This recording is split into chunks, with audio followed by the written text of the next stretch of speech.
Hey guys, welcome back to my channel. In today's video, I'm over the moon excited to share with you 60 DIY Dollar Tree and thrift store fall decor craft projects. So you guys, we are going to have the hugest fall decor and crafting party in this video. This is a binge-worthy crafting video. It's all of the DIYs and decor crafts that we have done up until this point for the 2019 season. It's episode 29 in my I Love Fall series. So you guys need more fall inspiration, click on the playlist down below and it'll break it down into individual videos. But this video is ready for you guys. I'm ready to get you guys inspired to DIY, decorate, and just have a fabulous, comfy, cozy fall home. And you guys know the drill on a teeny tiny budget. So without further ado, plug in your glue guns, get out your glitter and paint, and let's get to crafting. So here is a pumpkin mat on the Pier 1 website for $79.99. I decided to try to recreate this using some Dollar Tree supplies. I'm using one of their outdoor mats and I'm just painting it with an outdoor white latex paint. Now I did have to kind of give it a really strong coat and let it dry overnight. Now I'm taking one of those Dollar Tree felt pumpkins and I'm just going to trace around the entire pumpkin with a Sharpie. And then what I want to do is take some more outdoor paint and I just want to go ahead and try to kind of recreate that really pretty gray pumpkin mat that I saw on the Pier 1 website. We're going to do this for a fraction of the cost. Obviously, we're not going to spend $80 on a rug. So I'm just taking this really pretty kind of grayish color. I also had some black that I added in and I just mixed it. Now I will tell you guys that painting on a floor mat or a rug is definitely a little bit challenging. And so I kind of had to water down the paint just a little bit to kind of get it to move a little bit better. But you guys can see I'm just going in where I traced the little pumpkin parts and I'm just outlining it with the dark gray. Because the mat's already painted white underneath, it's already kind of prepping itself for the one that the Pier 1 looked like. It had like kind of a white base and I do believe it was probably some kind of hand woven wool. But hey guys, we can recreate this on a teeny tiny budget and still make it gorgeous and fabulous. So I'm just going in and around the top with a little bit more gray paint to kind of outline that little stem and leaf. Again, you guys can also customize this and do a really cute little orange pumpkin or just whatever suits your fancy. You could do a pink pumpkin, an aqua pumpkin. Make sure you also seal it with a sealer. You can buy them at Walmart. They're just a spray acrylic type sealer. So here it is all finished up. I think it came out absolutely fabulous, absolutely gorgeous. And basically it was just the mat and then the little pumpkin outline, the felt pumpkin outline we found at Dollar Tree, and some paint. So definitely inexpensive and I thought it turned out just really gorgeous and perfect for the price. And you guys don't have to be like a super great artist to do this. I kind of just went to town with my brush, blending the white, the black, and the gray. So for the next Dollar Tree DIY, I want to create a really beautiful floral for my front entryway. Now I found this greenery at the thrift store for $1.50. I was so stoked. It was a little dusty, so I took it out of its original basket and I sprayed it down. I also cleaned it with some soap and then I let it air dry kind of overnight. And now I'm just taking some moss and I'm going to go ahead and take some of that Dollar Tree moss and kind of just push it in and around this little vase area that I have. This is like a cherub statue that I found at an auction. And then here's some of those Dollar Tree florals.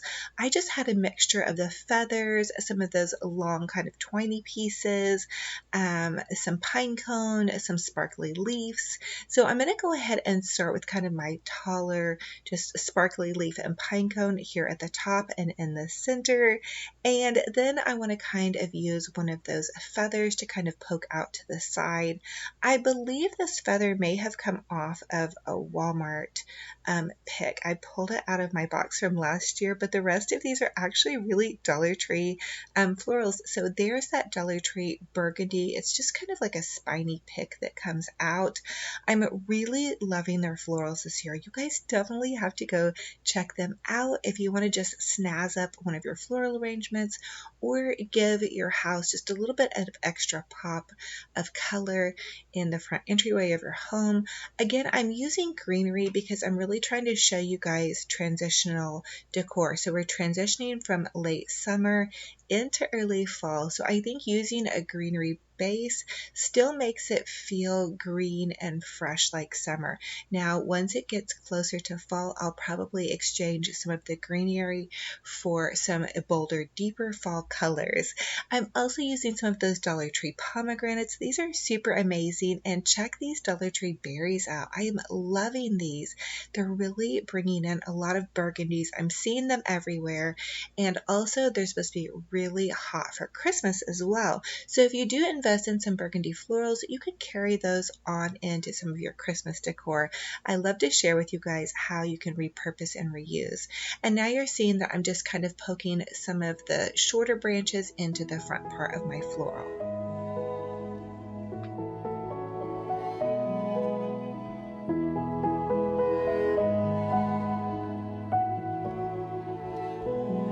The other thing I'm absolutely crushing on are the Dollar Tree fall feathers. I used these a lot in my arrangements last year. They're much more expensive at the craft stores, and they just give your fall arrangements kind of that more high-end classy feel. So I'm loving this. I also did pop some of those little Dollar Tree, I believe they're little sunflowers in the center. They're bringing in that cream. I have a lot of whites in my decor, and so I wanted to pull everything together by adding in those white sunflowers. I'm adding in another little pine cone pick. Dollar Tree, you guys, is really just knocking it out of the park with some of their picks. I've been so impressed and so excited to see them putting out some really nicer florals this year. So here it is in all its fabulousness. You guys, some of these were from last year, and I did pick up a couple of new things, and that greenery from the thrift store, $1.50, you can't beat it. Definitely look for greenery at thrift stores, and even if it looks like it's seen better days, all you guys have to do is take it home, wash it with some hot soapy water, air dry it, and a lot of times it will really look new again because greenery is very expensive at the craft stores. So for the next Dollar Tree DIY, I'm just going to take this basket that I also found at the thrift store, and I'm going to kind of stuff it. I set one of those Dollar Tree little cake stands that I created down in there, as well as some fabric, and I'm using this Dollar Tree Thankful, Grateful, and Truly Blessed sign. I'm also going to go ahead and pop in some pumpkins. This is a really beautiful velvet pumpkin that I found at the at-home store, and then there's my little Dollar Tree black and white buffalo check plaid pumpkin that I DIY'd. I will link all of my fall DIYs down in the description box. And then there's one of the velvet pumpkins that Dollar Tree is putting out this year. You guys definitely hunt for those. I love this Thankful, Grateful, and Truly Blessed at my entryway. It just feels so calming and so peaceful and just a fun little transition. Now, because again, I'm doing transitional fall decor, I added in that white lantern and then just some family photos. I feel like this is very fresh and clean. I feel like it still is kind of has some hints of summer with the greenery and not just going over the top fall yet, but definitely getting those fall vibes in. I have the Dollar Tree cinnamon bun candle burning. I'm so waiting for Bath & Body Works candles to go on sale. For the next Dollar Tree DIY, I want to share with you guys a really fun little easy painting. So I'm taking some Dollar Tree foam board and I just want to cut it to fit the size of this frame that I picked up from the thrift store and painted white. So I'm just using a sharp crafting knife and then I cut through that foam board. It's really easy if you have something to kind of cut against when you're cutting that. And right now I'm just freehanding the words gather. I'm taking some of that leftover gray paint because you guys know me, no craft supplies left behind. I try to use everything I have, and I'm just freehanding this together.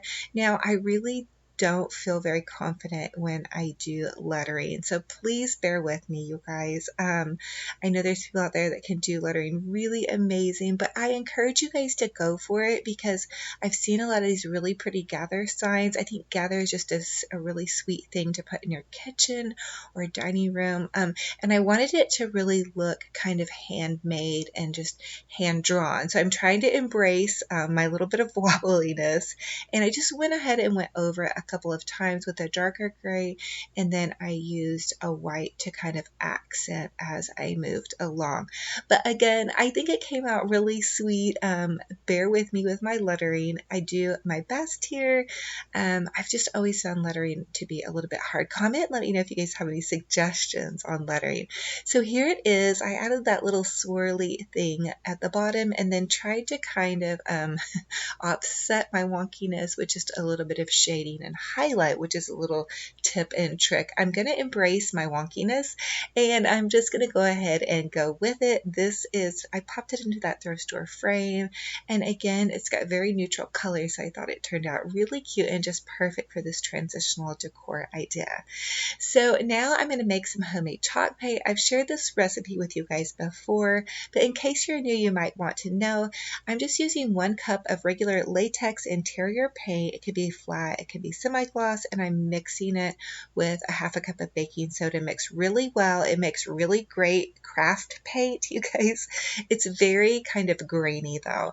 And I want to take this wooden box that I found, and I want to just go ahead and paint it all one color. It was really cute as is, but it kind of needed some updating. You can tell the inside is pretty scuffed up, and so I just wanted to update it and kind of mix in more with my pastel home decor, and then also give my pumpkins that I've been DIYing and those velvet Dollar Tree pumpkins somewhere to have a home. I've been making a lot of pumpkins and they need a stash spot.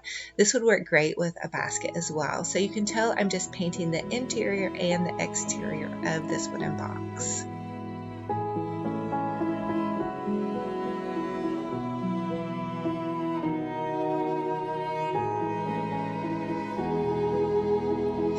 So and now that I have my little wooden box all painted, I'm going back in with a wet washcloth after I get done painting it, and I'm wiping away some of the paint because I want some of that darker wood to show through. I want it to look kind of like a little rustic pumpkin box. So you can also use sandpaper to kind of distress whatever piece you're working on.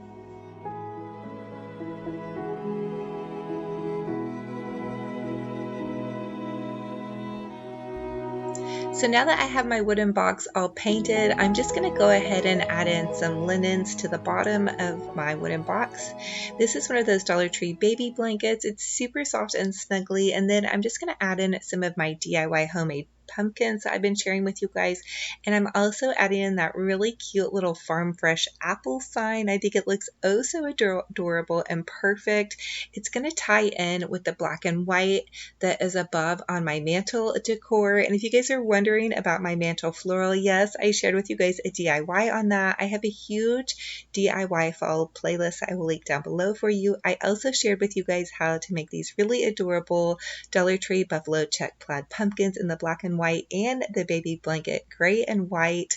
And so I'm just kind of showing you guys how you can have fun arranging your little soft velvet pumpkins.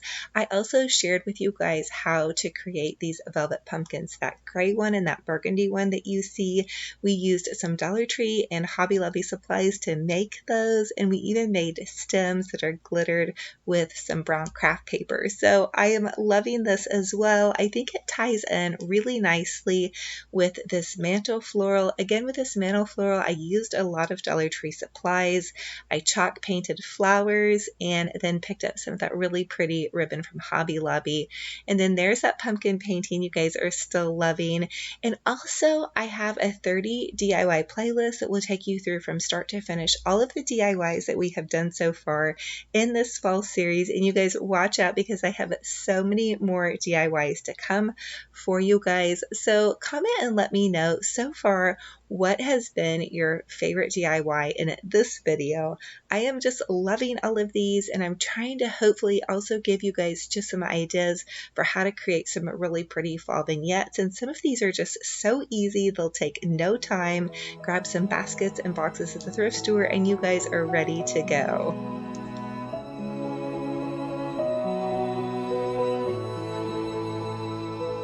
So now my daughter and I are going to bake a delicious carrot cake. So we have the Betty Crocker carrot cake, and then we have the cream cheese frosting, and then we have 2 sticks of butter, 3 eggs, and we have some cinnamon and some vanilla extract that we're going to use. So to begin baking your cake, just put in the whole box of cake mix and then 1 cup of just water. And now we're going to start cracking 3 eggs. So this is one of the favorite recipes of our family. It's so easy. We love the Betty Crocker cake mix. Of course, this isn't super healthy, but we love to use butter. We used a stick of butter and then 2 more tablespoons, or 3 more tablespoons, yeah. And then we just melted these in the microwave. So we added in our butter, and now we're going to zhuzh it up just a little bit. We decided to add a 1/2 teaspoon of cinnamon and then also a 1/2 teaspoon of vanilla extract. It didn't call for that, but I picked these up at the Dollar Tree to make a simmering pot, and I just thought that it would add some deliciousness to our cake. And now I'm going ahead and adding in our melted butter. We melted the butter in the microwave for about 35 seconds, and then we're just using our hand mixer. Although a lot of you guys said that we really need to get one of those really cute bowls. Yeah, pink mixers to put on, pink or aqua. I think those are so adorable those to have so on your counter. Wouldn't that be super fun? I would love that. Yeah. So now we're just mixing up our cake mix. It called to mix it for about 2 minutes, but we did it for about 3, so it'll be really fluffy. Yes. And then now we're just gonna scrape it all into the pan. And I did grease my pan, and usually I add some flour, but I was out of flour, so it did stick to the pan just a little bit, but hey, it tasted so delicious. I don't think anybody really noticed. So now that it's out of the oven, we're just going to go ahead and cut it and add some delicious icing. That is our favorite part. Oh my goodness, yummy. Comment and let me know if you guys love carrot cake. If you're going to try this, again, this is a family favorite. Hey guys, welcome back. In today's video, I cannot wait to share with you a DIY Dollar Tree velvet pumpkin tutorial. This is going to be another crafting session in my I Love Fall series. To create this velvet pumpkin, we're going to use a Dollar Tree carvable pumpkin and some velvet fabric. I found this at Hobby Lobby. I got about 2/3 of a yard, and it was about probably $4. And I'm just going to cut out a little piece that will go ahead and cover the entire pumpkin. Now this is super easy. You're just going to push your fabric into the hole of the carvable pumpkin. And I'm also going to show you guys a way to create a velvet pumpkin without the carvable pumpkin form, because I know not all Dollar Trees have these out yet, and I just happen to have this left over from last year. I did add a little dabble of hot glue there, and I'm going to go ahead and continue just to push the excess fabric in, and that makes these pumpkins hold in really well without having to use a lot of hot glue. So I really love this, and you guys, this is just so darn easy.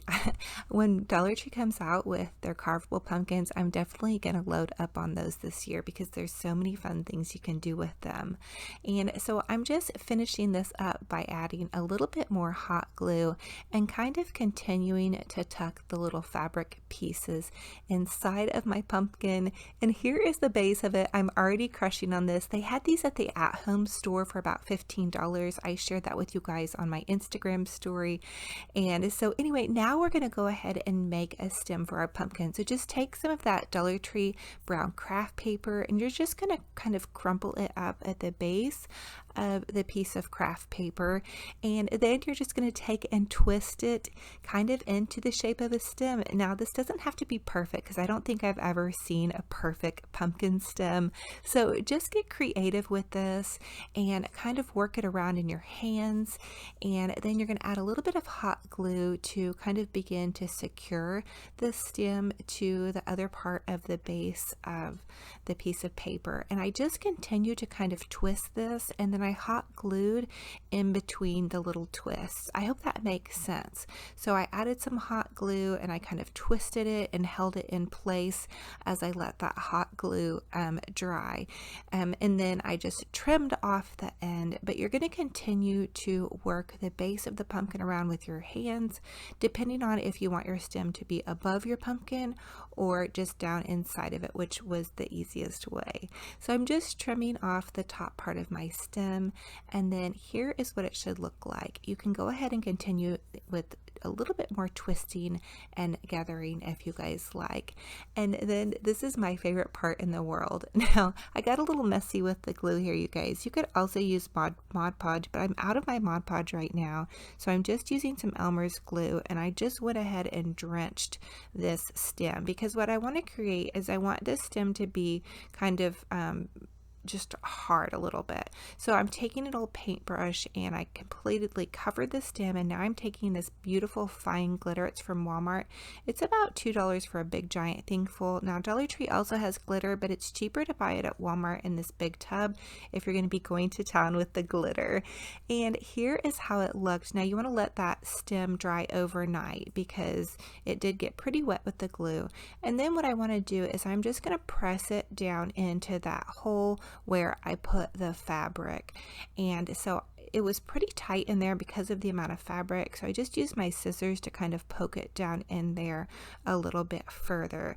Now that got my pumpkin stem in, but it wasn't really super secure, so I did need to go ahead and add some hot glue in and around that piece. And I have seen these glittered pumpkins, these velvet pumpkins with the glitter stems, where the stem part is a little bit more above the pumpkin, and you guys could do that as well, but it just seemed easier to me to go ahead and poke part of it kind of down into that hole. So the other thing you can do is you can take a couple of pieces of the paper that has the glitter on it and hot glue those kind of around your work. That way you can't quite see the hot glue, and also it gives your pumpkin a little bit more depth and dimension. But how adorable are these? Oh my goodness. So these cost really next to nothing besides the fabric.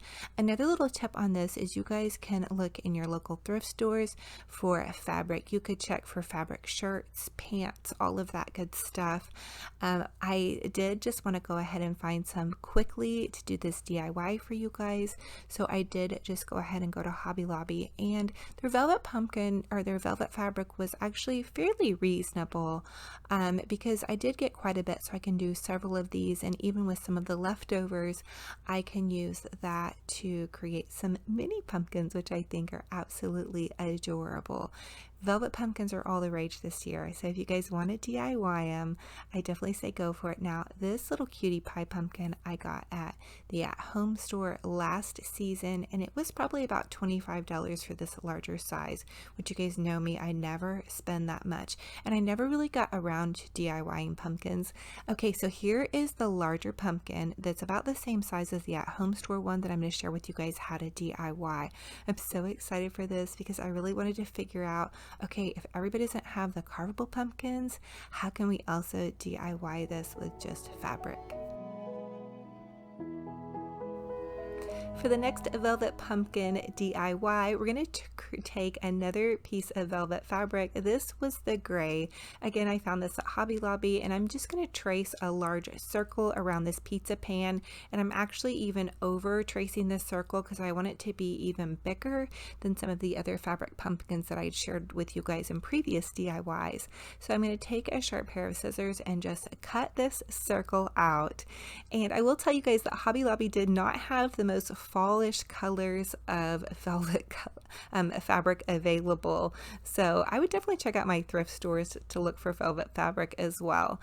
Okay, so I'm taking a large needle and a large piece of string, and I'm just going to take the needle and go in and out and in and out with this fabric. And I'm going to go all the way around the edge of this fabric with this same motion. This is so easy, you guys. Trust me, I'm not a sewing girl. If I can do this, you guys can totally do this.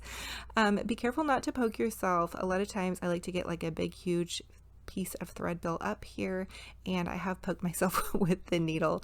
But anyway, go ahead and continue to go in and out and in and out, and just do this entire piece of fabric in that way. What you're doing is you're just creating a pouch for you to be able to stuff with whatever stuffing of your choice. I use an old pillow stuffing, but you could also recycle and use plastic bags or old clothes, or just whatever suits your fancy that you guys may have laying around your house. I really like to try to repurpose and reuse as much as possible with my crafting projects. So now that I'm getting very close to being done with this, I want to go ahead and kind of begin to check my gathers. As I gather around, I'll begin to kind of pull it out just a little bit to make sure that this is going to fit the size of pumpkin that I need. So just continue working all the way around your entire piece of fabric. Just go in and out and in and out. Again, this is so easy. You guys can totally do this, and this, think about it this way too, you guys could really do this with any fabric. I've saved some of Mr. Romantic's like old sweaters and shirts. You could even pop into your husband's closet, or even look for some of your kids' clothes. You could make jean pumpkins. The sky is the limit. Anyway, okay, so now we're just going to pull the pouch apart here, and I'm getting a large bundle of stuffing because I like a really fluffy and full pumpkin, and you guys can see that this made a really big pumpkin. Now this is a little bit of a tricky part sometimes when you're pulling this string together, and if you have created a thicker pumpkin, your string can break if it's not a thicker kind of string. So definitely choose something that will go through the fabric, but that's also kind of thick enough to hold the fabric together. So again, I really like to overstuff my pumpkin to make it nice and full and fluffy. I also did go ahead and create one of those pumpkin stems and let it dry overnight, again with the little glittered kind of handle with the twisty tying the bag together. And then of course this is heavily glittered, and I didn't think about it until later, the fact that I actually probably maybe should have done a silver stem on this one. I only had this gold glitter, so I went for it anyway, and I am doing some really pretty gold accents in my home for the holiday season to kind of bring in the chic and glam and little touches of rustic together. So anyway, once you guys get done adding your stem in, I just pop the stem in to the center opening, and then I'm just going ahead and tying those two pieces of string off. This is super easy peasy, and then I'm cutting that off. I do like to tie it off about 4 times there. I put like 4 knots in there. I'm a safety girl. Now I'm taking that needle and string, and I'm going to go ahead and poke through the top of the pumpkin and find my way down through the bottom. It was a little tricky because this one was a little bit thicker, so I kind of had to push the pumpkin down, but it's just stuffing. And so I went back up through the top and back down about 3 or 4 times. Now what this is going to do is going to create more of a flat bottom for your pumpkin. It's going to give it a little bit more of that gathered shape. This step is definitely optional. If you guys didn't want to do this step, that would be totally fine, but I do think it makes your pumpkin look a little bit more realistic, as real as a velvet pumpkin can look, you guys, honestly.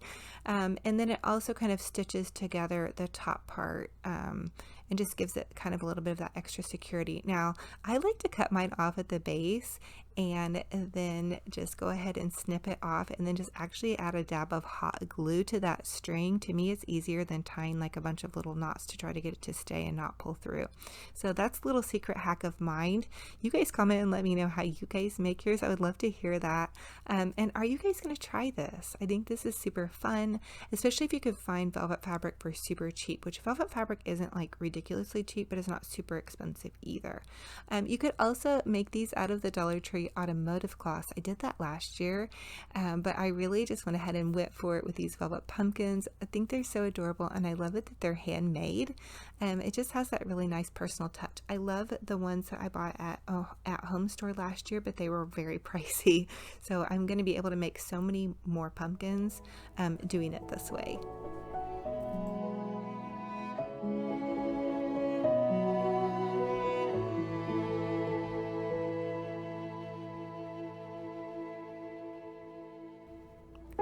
Okay, you guys, so I just realized that the Dollar Tree DIYs that we had done on these little ceramic pumpkins with the silver glitter are kind of mixing in with that little kind of silver velvet pumpkin that we just created. So comment and let me know, can I pull that off? I really want to kind of try to mix in the shabby chic, farmhouse, and glam this year. So wish me luck on trying to pull that one off with different styles and pops of traditional. Let's just go ahead and go for it all. Anyway, I want to share with you guys a Dollar Tree dump cake. So this is a really fabulous, easy recipe that I've been so excited to share with you guys. You just use a can of cherry mix and then one of the Dollar Tree traditional Pillsbury yellow cakes and then a stick of butter.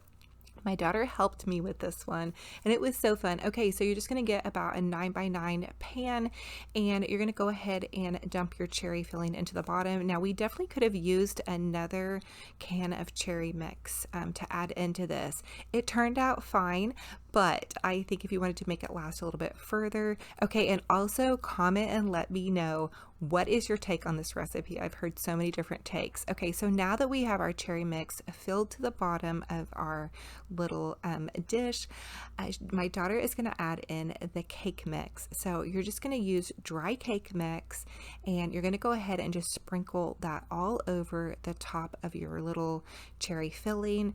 Now I know I was probably only supposed to use about half a bag of this, but my husband and my son were home, so I wanted to make it go a little bit further. So I did use about 3/4 of that bag of cake mix.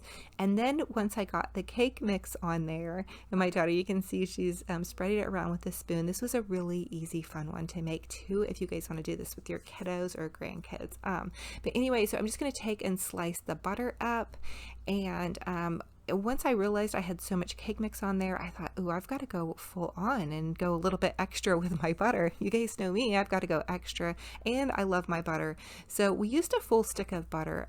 It was maybe a little much. I think we maybe should have just used about 3/4 of a stick, unless you're using the whole mix of cake. But let me tell you that this cherry dump cake was eaten, the whole thing, that night. I'm not sure if that was correct grammar, but anyway, you're going to pop it into the oven at 350 degrees, and I baked mine for 35 minutes. As you guys can see, the center part was a little bit kind of bubbly. It could have maybe gone for another 5 minutes, but 350 degrees for 35 minutes, and voila, you have a cherry dump cake, or a fabulous cherry cobbler is what I call it. Very fabulous, and oh so delicious, and oh so not very healthy. This is a splurge. I am using my ultra healthy ice cream, though. I get the Breyers low carb ice cream, and it was very, very, very delicious. How yum is this? I'm so ready for some fall baking. Also, just paired with the pumpkin making, this was like the perfect day of crafting, you guys. So comment and let me know. Again, I would love to hear your take on the cherry dump cake. My son had the idea to do apples and then add like some cinnamon to it, and I think that would be absolutely delicious. And what are your measurements? Do you use a whole can or 2 cans or the whole box of cake mix? And how much butter? Tell me, you guys, I have to know. This was the first time ever I have tried this super easy cake. And again, like I said, it is not a healthy recipe. Not by any means is this a healthy recipe, but I think every once in a while it's really very okay just to splurge and have something that is not so healthy so you can get back on track and keep eating healthy.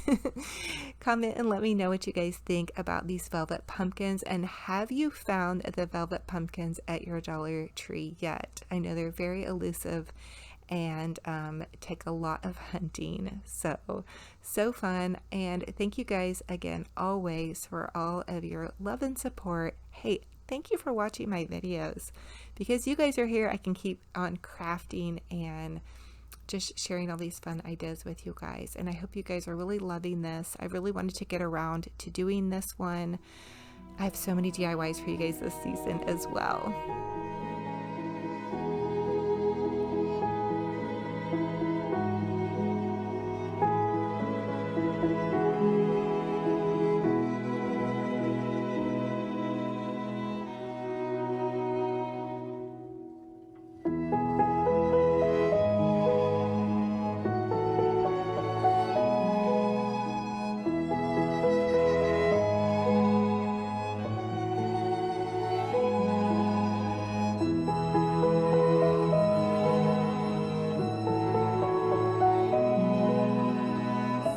DIY Dollar Tree fall decor crafts in my I Love Fall series. You guys, we are totally jamming out on fall on my channel. I have a huge playlist of fall DIYs, decorating, just ways to make your home comfy and cozy on a teeny tiny budget. So in today's video, I cannot wait to share with you guys how to use items from the Dollar Tree. I even picked up some stuff from the thrift store to repurpose and reuse them. You guys can tell I've changed my display around in my dining room to fit fall. So anyway, you guys, let's jump into these crafts. Without further ado, plug in your glue guns and get out your glitter and paint, and let's get to crafting.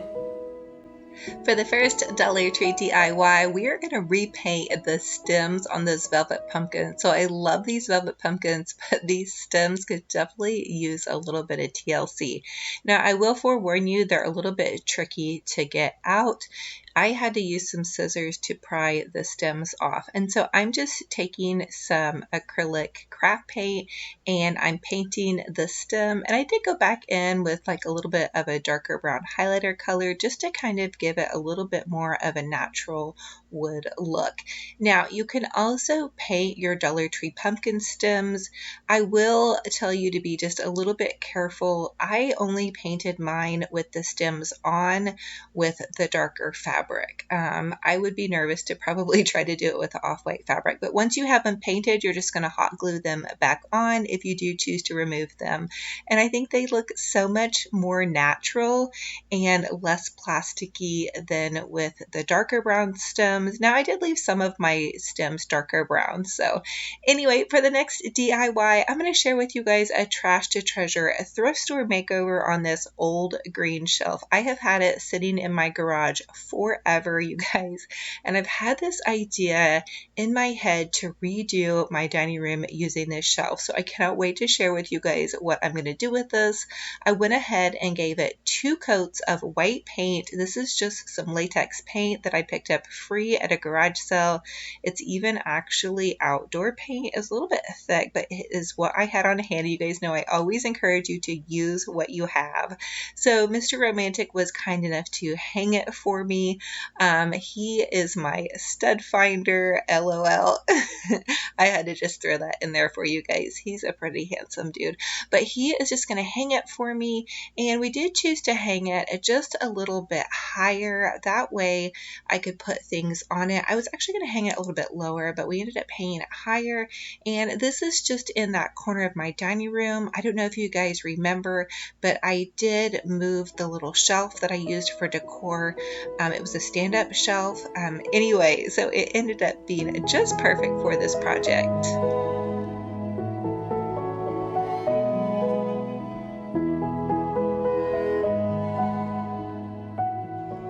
For the next Dollar Tree DIY, I want to do a repaint on the Happy Harvest little truck. Now, let me tell you guys, I absolutely adore this truck from Dollar Tree, and I really even think it's really adorable in the blue. I did want to just go ahead though and tone it down to mix it in a little bit better for my personal decor. And just think about it this way, you guys. You guys can paint this little truck any color you want, or you can can leave it as is. I've been using a lot of the Dollar Tree signs as is, but I just thought it would be so adorable to go ahead and use some of that paint that I was using on the pumpkin stems. I just mixed in some gold and some browns and some whites just to kind of give this really pretty, almost mocha latte kind of color. And so you guys can just see I'm kind of layering the paints. There's really no rhyme or reason to this. I did add in some brown at the top and the bottom, and then I'm going back in kind of where I painted around those pumpkins, and I'm just using some green paint to kind of add the leaves back in because I did have to kind of paint over some of the little pumpkin leaves just a bit. And now I decided to go ahead and use the original Happy Harvest little sign here. The letters were already done in glitter, and I'm sure you could probably sand off the glitter, but I wanted to make this easy, you guys, so I just went in with some white paint first, and then I went in with some brown paint. I really think it's super fun to repaint these little Dollar Tree signs to kind of suit your decor. And then I'm just adding some little vintage thumbtacks to the top of this where those little holes were, and it came out so adorable. I was so excited for how this project ended up looking.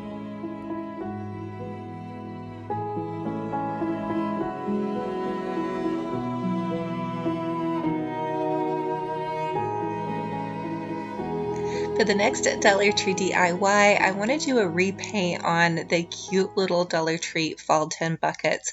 Again, I think they're super adorable, but I did just want to go ahead and tone it down just a little bit again to suit my decor. I'm kind of going for a little bit of kind of a French farmhouse chic look for fall.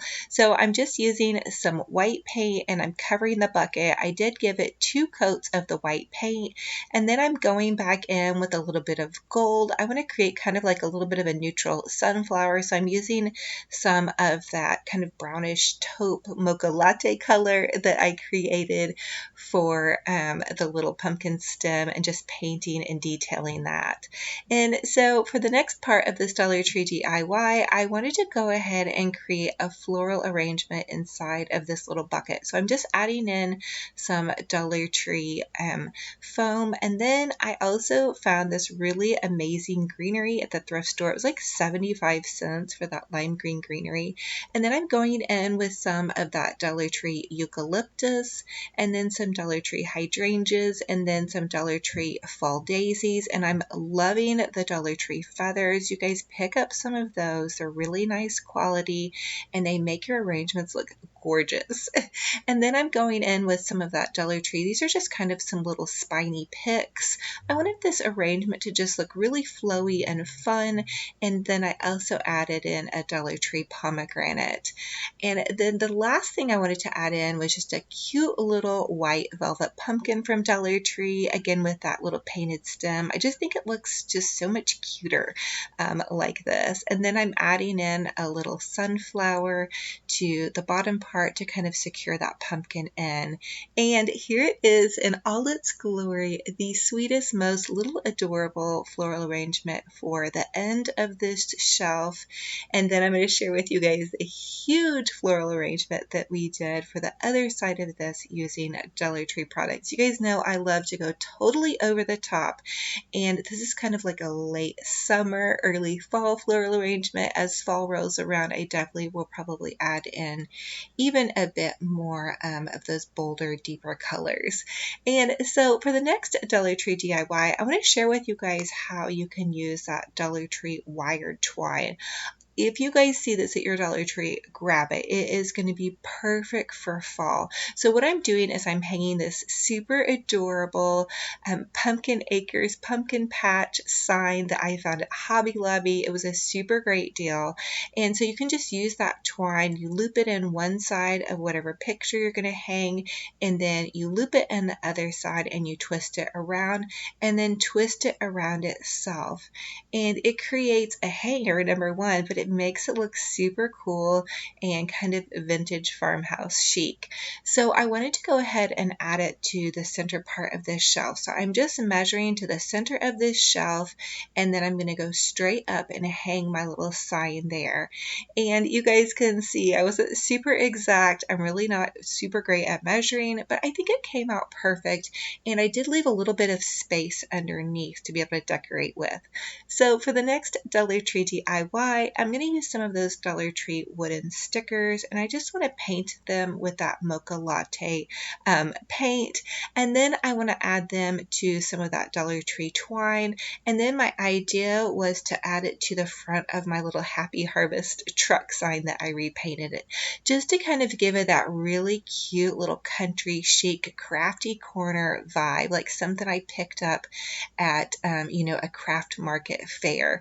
So I'm just kind of adding, it's kind of almost like a little pumpkin charm to the front of it, and then I added that twine onto the back so I had something to hang the little sign with.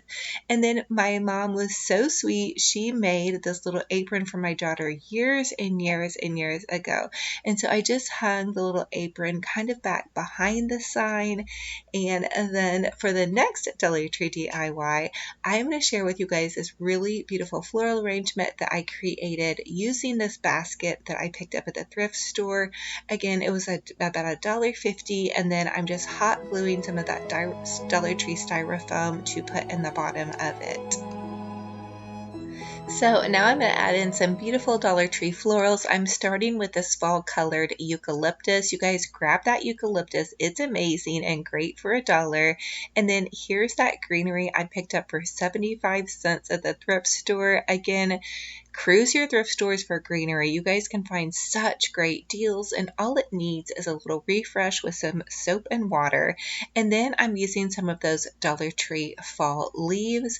You guys, these leaves look gorgeous from the Dollar Tree. I think they did so good on their fall florals this year. And then here's some of those little Dollar Tree daisies. They kind of have that burlap center. And then again, I'm going in with Dollar Tree feathers. I wanted to kind of mix in with the other floral arrangement, but be just a little bit different.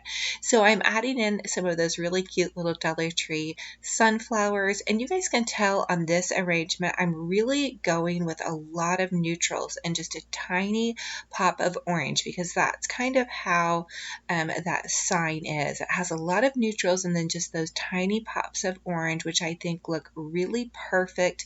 And then as you can tell, I'm still keeping kind of some of the summer greenery in this arrangement. This is a good little tip. You guys can do that for a late summer, early fall arrangement. Now for the next Dollar Tree DIY, we're going to do an Olivia bow. You guys know me. I love big bows, and I cannot lie. So I have that little Dollar Tree bow back there that was already pre-made from another arrangement, but here's how I do these Olivia bows. So you just take your ribbon, you're going to loop it over on itself and continue to loop it over on itself until you get 3 loops on each side. And you can also do 2 loops, or even 1 loop is fine as well. And then you're going to take and you're going to cut that off, and what you want to do is find the center of your bow and then barely notch it, a tiny little notch in the center of each side, and don't cut too far into it because your bow can fall apart. So then I'm finding the center of that, and I just have a pipe cleaner that I wired the other bow together. It's another Olivia bow, again, nothing fancy.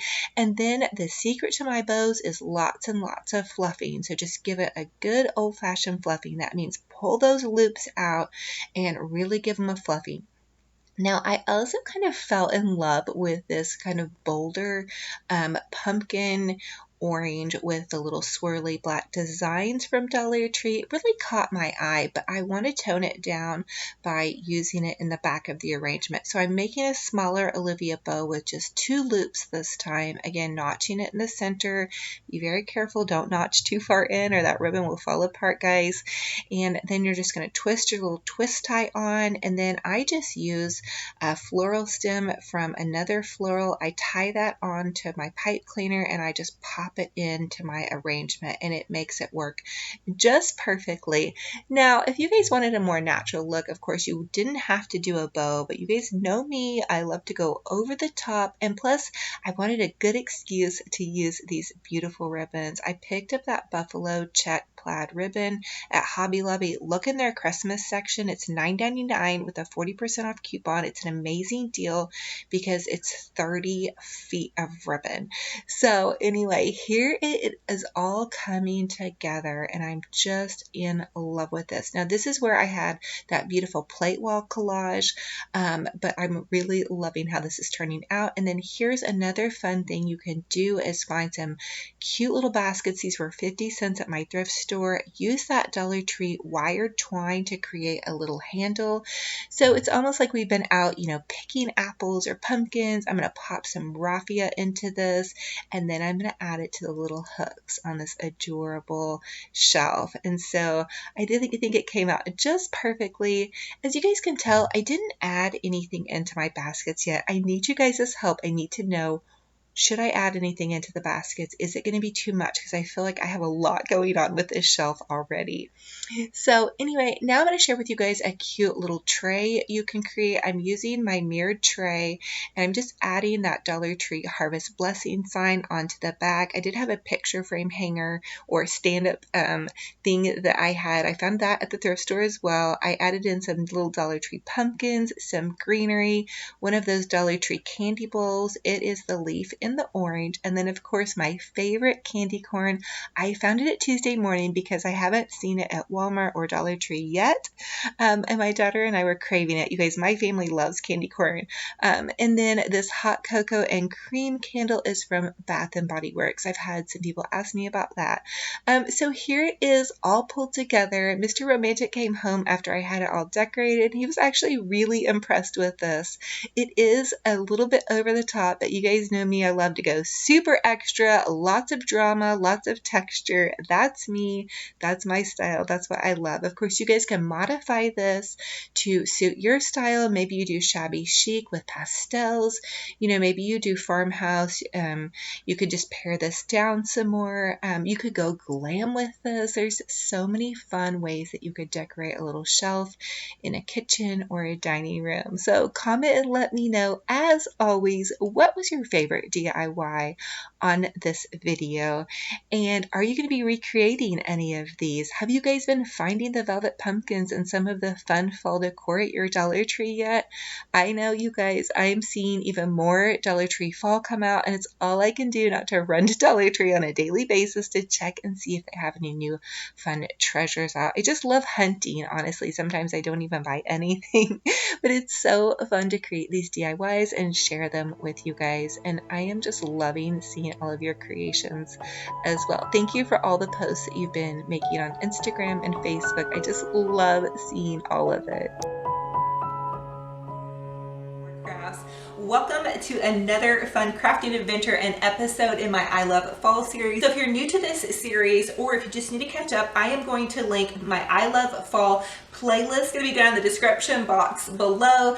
So definitely click on that and catch up on all the things we've been doing so far. I've been sharing with you guys so many ways you can make your homes boutique gorgeous on a budget with a ton of DIYs, decorating. We're going shopping at all the craft stores, trying to find the best deals and things to dupe. And of course, Dollar Tree. You guys know I am Dollar Tree obsessed and also obsessed with fall. So anyway, you guys, without further ado, plug in your glue guns and get out your glitter and paint, and let's get to crafting. For the first Dollar Tree DIY, I'm going to create a floral out of this Dollar Tree book that I cut a hole in the center of. I'm just going to hot glue some styrofoam down into the center of the book, and then I'm going to create a beautiful fall floral arrangement. Now, this one I'm going to use a lot of white florals that I found at Dollar Tree. I'm also going to use some sunflowers. I found this bundle of sunflowers actually at Walmart for $3, and it came with about 6 sunflowers, and they're pretty high quality, so I thought it was a great deal. And then I'm also adding in some of those Dollar Tree daisies, and also Dollar Tree does have sunflowers. And here are some of those sunflowers that I chalk painted last year. So I chalk painted some sunflowers and then added pearls to the center. We also did that in a couple of my DIYs this year if you guys want to go check those out. So I'm just continuing to add some more pretty florals to this. I wanted this to be a really beautiful, bright, sunshiny floral arrangement. I did go ahead and pop in some kind of yellowish fall leaves, and I'm really loving how this is coming out. I've actually never done a floral arrangement inside of a book, but my idea for this is, if you guys watched my last video, I shared with you guys that I am having to wear readers, so I thought this would just be an ode to my new journey with reading glasses. And also I'm going to go ahead and add an Olivia bow to this little floral arrangement. You just loop the ribbon over on itself several times and then take a pipe cleaner and tie it off in the center. And then I'm adding in this adorable Dollar Tree owl. I'm just adding him to the top of this floral stem. I'm going to pop him into this ultra studious little floral arrangement. I think this is oh so adorable, and I do want to share with you guys that I am going to be doing a tablescape collaboration coming up next week. So I wanted to share with you guys several different florals I'm going to be using for some of those tablescapes. So I hope you guys get loads of inspiration off of this video. I love how this came out. I think it's oh so adorable. Now the buffalo check plaid ribbon I found at Hobby Lobby. You guys have been telling me that it's there for 50% off now. And then here's that cute little Dollar Tree thankful sign along with that applewood candle that I found at TJ Maxx. And there's my little readers. You guys, I'm just popping them on here and there when I really am having a hard time seeing things up close. Comment and let me know if you guys have to wear glasses or readers yet. And then there's those Dollar Tree buffalo check plaid scarf pumpkins that we made. Again, these DIYs are going to be linked down below in my I Love Fall playlist. So I think this looks so adorable, and this is just a really happy floral arrangement. I'm really crushing on it.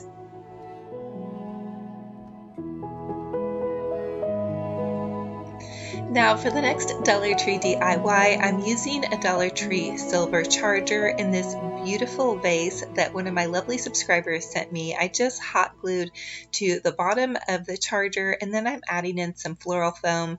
I'm also using some of that lamb's ear. I just had 2 little pieces, and then I'm adding in some of that Walmart. This was the purple floral from the summer. It's that lavender, and then I'm using some Dollar Tree daisies and kind of that cream color. What I want to convey with this arrangement is kind of that French farmhouse chic. If you guys are decorating with a lot of neutrals, I feel like this is a great option for you to use lots of neutrals and then maybe some pops of blue or purple. And then I'm just adding one of those floral stems to the bottom of the Dollar Tree pumpkins. They're foam, so all you have to do is poke a little floral stem through the bottom and voila, you have a beautiful French farmhouse, very oh so chic arrangement. And then also I did have some really cute little pumpkins left over from last season that I picked up at the Target dollar spot that just went in perfectly with this arrangement. But for all of you French farmhouse shabby chic lovers, I think you're going to love this. And I also have another shabby chic arrangement coming up in this video. I wanted to share with you guys several different styles, so hopefully I can inspire everybody with different colors and styles on this one. For the next Dollar Tree DIY, again, we're using one of those silver Dollar Tree chargers. Now for this one, I just hot glued a piece of foam to the center of this charger. And then I'm using this greenery that I picked up at the thrift store. I've cut it into several pieces. And then I have that little Dollar Tree vase off to the side that I'm going to add to the back of my arrangement because I want to put a candle kind of back up behind the arrangement. So I'm just going to continue to add in some greenery for my base. vase. You guys can also use evergreen. Now they have these beautiful orange roses at Walmart. Again, they're $3 for the entire bundle. I thought that was a steal of a deal. They're a really nice high quality floral, and they're a fall floral color, but there's something different. So more of that really pretty kind of cabbage rose look. Now I'm just adding in some sunflowers with some little leaf picks.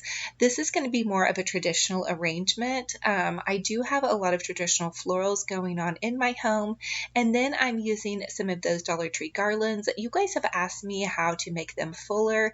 My tip to making them fuller is to loop them over on itself, so just double up on your garland and then loop them into some kind of greenery or other floral that you already have. That's just one way I'm going to share with you guys how to make a garland look fuller. So you guys can see those little Dollar Tree leaves are popping out, but that greenery really begins to fill it in. Now I'm just adding in a deeper kind of burnt orange sunflower. They have a little bit of sparkle in the center, which I'm loving. And then I'm going to top it off with some yellow sunflowers and a couple more of those really beautiful orange. I believe they're kind of like a cabbage rose. I don't know, comment and let me know if there's something different. And then I have a little bit of that thrift store garland left over that I used on my shelf in my dining room, and so I just popped that in there just for a little hint of some lime green. And then here's those Dollar Tree. These are metal corn stakes. I have been dying to figure out a use for these inside, and I thought they would be perfect in an arrangement, and they're fairly lightweight, so they popped into that floral foam no problem, and I was able to cut them off with some wire cutters at the base. It did take a little bit of maneuvering. I had to bend them back and forth just a little bit, but if you guys aren't going to be using these outside and you want to use them inside, that's definitely an idea that you could take advantage of. So those velvet pumpkins are really easy to pop a stem in the bottom. If you just add a little cut to the bottom of that velvet pumpkin, pop a stem into the bottom, and it will fit very nicely into a floral arrangement or whatever suits your fancy. So now I'm going to make a funky bow. First attempt here, so you guys give me grace. I'm going to cut 4 strips of 16-inch ribbon. This is wired burlap ribbon. Picked it up at Walmart. It was about $3.97, I believe. They also have wired burlap ribbon at Dollar Tree. I'm just going to take this first loop and twist it. Now I don't have to worry about twisting a pattern outwards, so I thought this would be an easy one to try out for the first time. So I'm just pinching it as I add it, and you can see there's a lot of tails to this bow so far, but it's no big deal. You just fold it over on itself and then you pinch it in the center. Again, you would want to twist it and make sure that the pattern was on the outside, but there's really no pattern to worry about. So the twisting may be kind of optional. I don't know, first time with this bow, you guys. Let me know if you do this bow all the time and you have tips for me. Trust me, I need all the help in the bow department I can get. Okay, so now I'm taking a pipe cleaner and I'm just tying all those little loops together that I just looped over on themselves and twisted. And then of course, you guys know me, I have to give my bows a really good fluffing. This funky bow was pretty fun. It did have a lot of tails kind of to contend with, but otherwise I really liked it. I think it's a fun option, and I know that this is a great one to utilize a lot of leftover ribbon. So now I'm just going to dovetail my ends, and you just want to cut a triangle in the end of your ribbon. That's going to give you a really boutique finished look to your arrangement. Now I want to pop this bow into the side part of this arrangement over here, and I did end up using a similar burlap bow on the other side. I did go back to my Olivia bow. I just felt like the Olivia bow for this arrangement was fine to use as well, but I did want to try something different and share with you guys something different. You can also pop a little floral stem into the end of one of those Dollar Tree corn pieces. Get your corn at Dollar Tree, it's only $1. Now for this vase, I used an old Bath & Body Works candle. I flipped a Dollar Tree vase upside down and just glued that candle that I cleaned out from Bath & Body Works to the top of this. That's going to give me some height and a little spot to put a candle in. So Also, you guys can use E6000 glue to glue your glass together, but let it dry about 24 hours overnight. Now I'm taking some of those Dollar Tree rocks, which are really great. They're into the crafting section, and I'm just kind of popping them down into the side of this arrangement. I wanted it to have that feel of Pottery Barn. I really love Pottery Barn. They're using a lot of natural elements, so I just thought that kicked it up a notch and added that perfect kind of rustic touch to this little fresh farmer's market harvest wreath full of all these beautiful bold colors, the corn, the pumpkins. Oh my gosh, I just can't get enough of this. Okay, and I also showed this with the thankful and blessed sign. Again, you guys, look for that table collaboration coming up. I'm super over the moon excited to be collaborating with one of my favorite DIYers, and I just had to go to town with some florals to kind of get ready, and also just to share with you guys some different ideas on things that you could do for floral arrangements.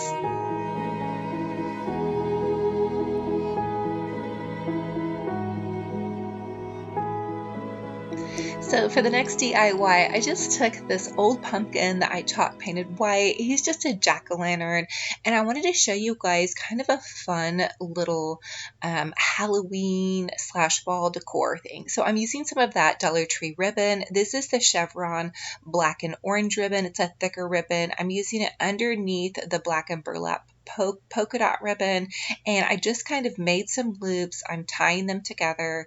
I didn't even know what you would call this bow except for extremely messy. And then I poked my pumpkin with my scissors. This was a foam pumpkin, so it was very easy to poke into the side of this little pumpkin, and then I'm just going to use a floral stem to pop down into here. And when I say floral stem, it's just a stem off of a floral that doesn't have a flower on the top that I've just cut off to use. And then I added this cute little Dollar Tree sunflower, one of those pretty Walmart cabbage roses, some leaves.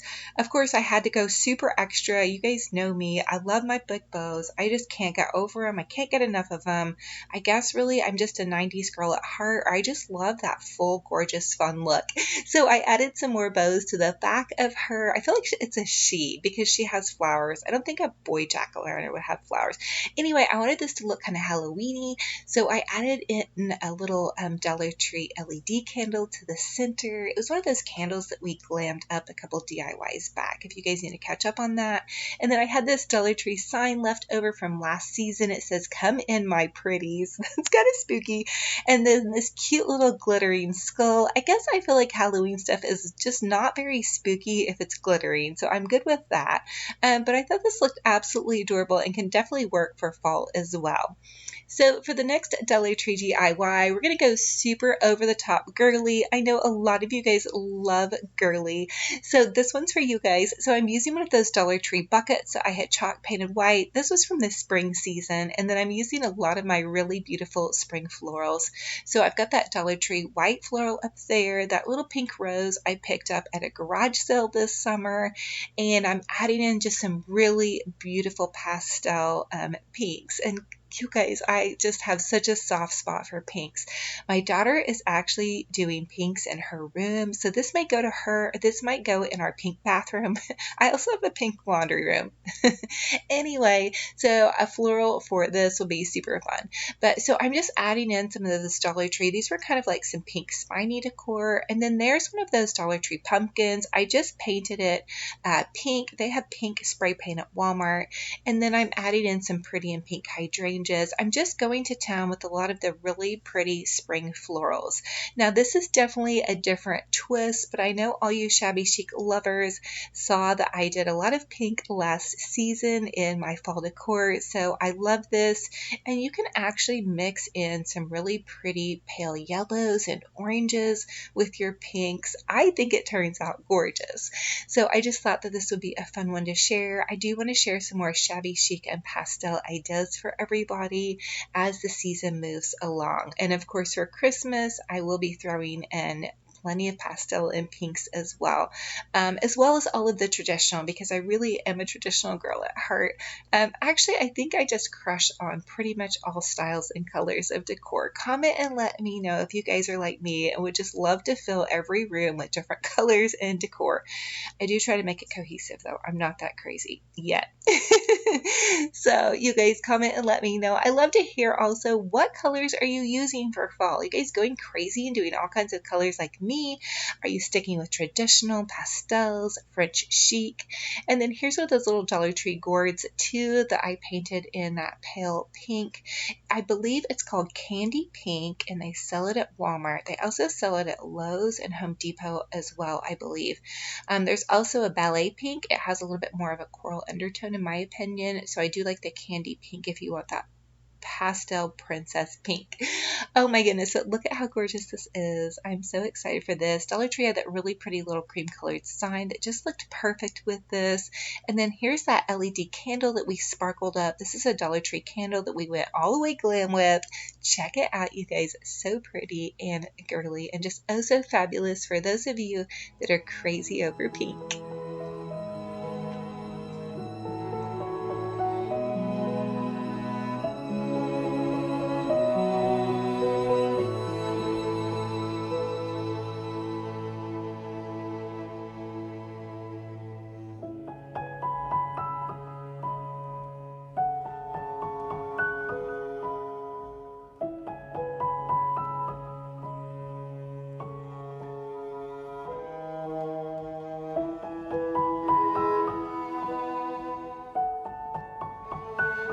For the next Dollar Tree DIY, we're going to create a really beautiful arrangement with one of those Walmart florals. Again, these are $3 for the one with the leaves, and then these are those Dollar Tree mums, and then the bucket is at Dollar Tree as well. I just popped some floral foam into it, and for this arrangement, I really wanted to evoke more of a glam, kind of fancy and elegant decor.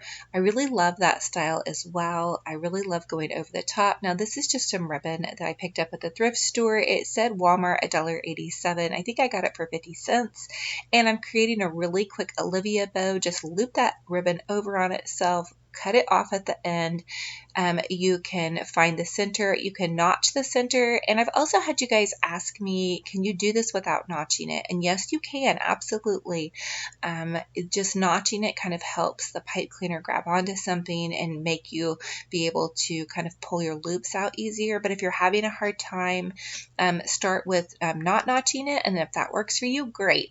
And so I just went ahead and fluffed that out. I paired this with some of those sparkling, glittering Dollar Tree pumpkins and the Harvest Blessing sign from Dollar Tree, as well as I did pop just a little bit of deep purple into this. I'm loving those deep purples and burgundies for this season as well.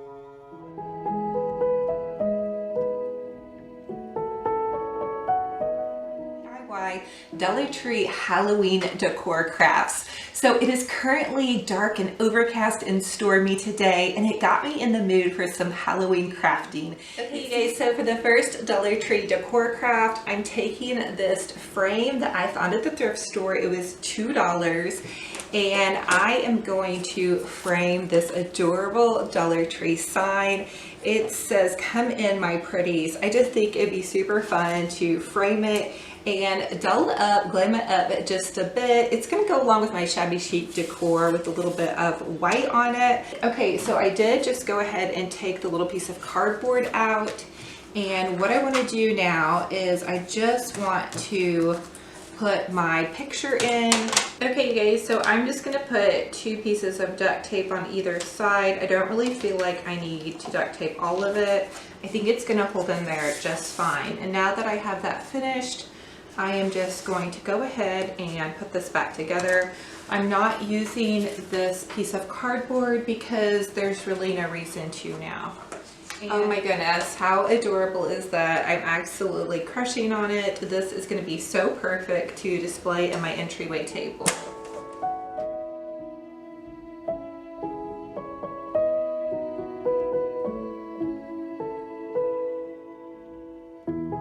Okay, you guys, so for the next Dollar Tree DIY, I just picked up some of these super adorable little witch legs. I think they're so cute, but I think we could jazz them up just a bit.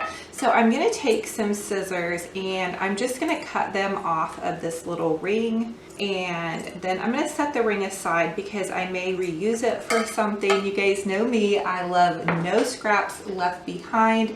I'm also staying hydrated with my giant water cup that Mr. Romantic bought for me. I'm just taking this old pillow and I'm going to pull some stuffing out of here, and I'm just going to start to stuff my little witch's legs because these are so fun. You guys can use these on wreaths, which I'm probably going to make a pair to use on a wreath, but I think they're really fun to use like Dorothy in the Wizard of Oz and just put them like in any kind of little fall display where they're kind of poking out.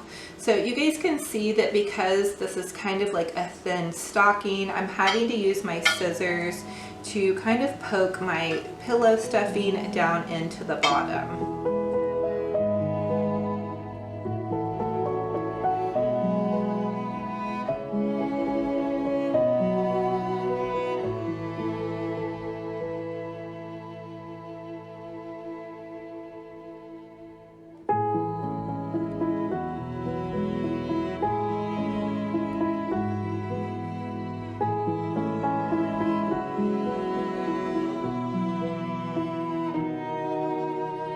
Okay, so I accidentally gave a runner in my witch's legs, but that's okay because she's probably going to be on some kind of wreath and she's had a hard day's work. So I'm just going to take my glue gun and I'm going to go ahead and hot glue right here on the end and then just pinch that together so my stuffing doesn't come out. Okay, you guys, so now that I have my little witch's legs all done, I just hot glued the little ends back together, and you could like add some safety pins here if you wanted. These are so adorable. How cute are these?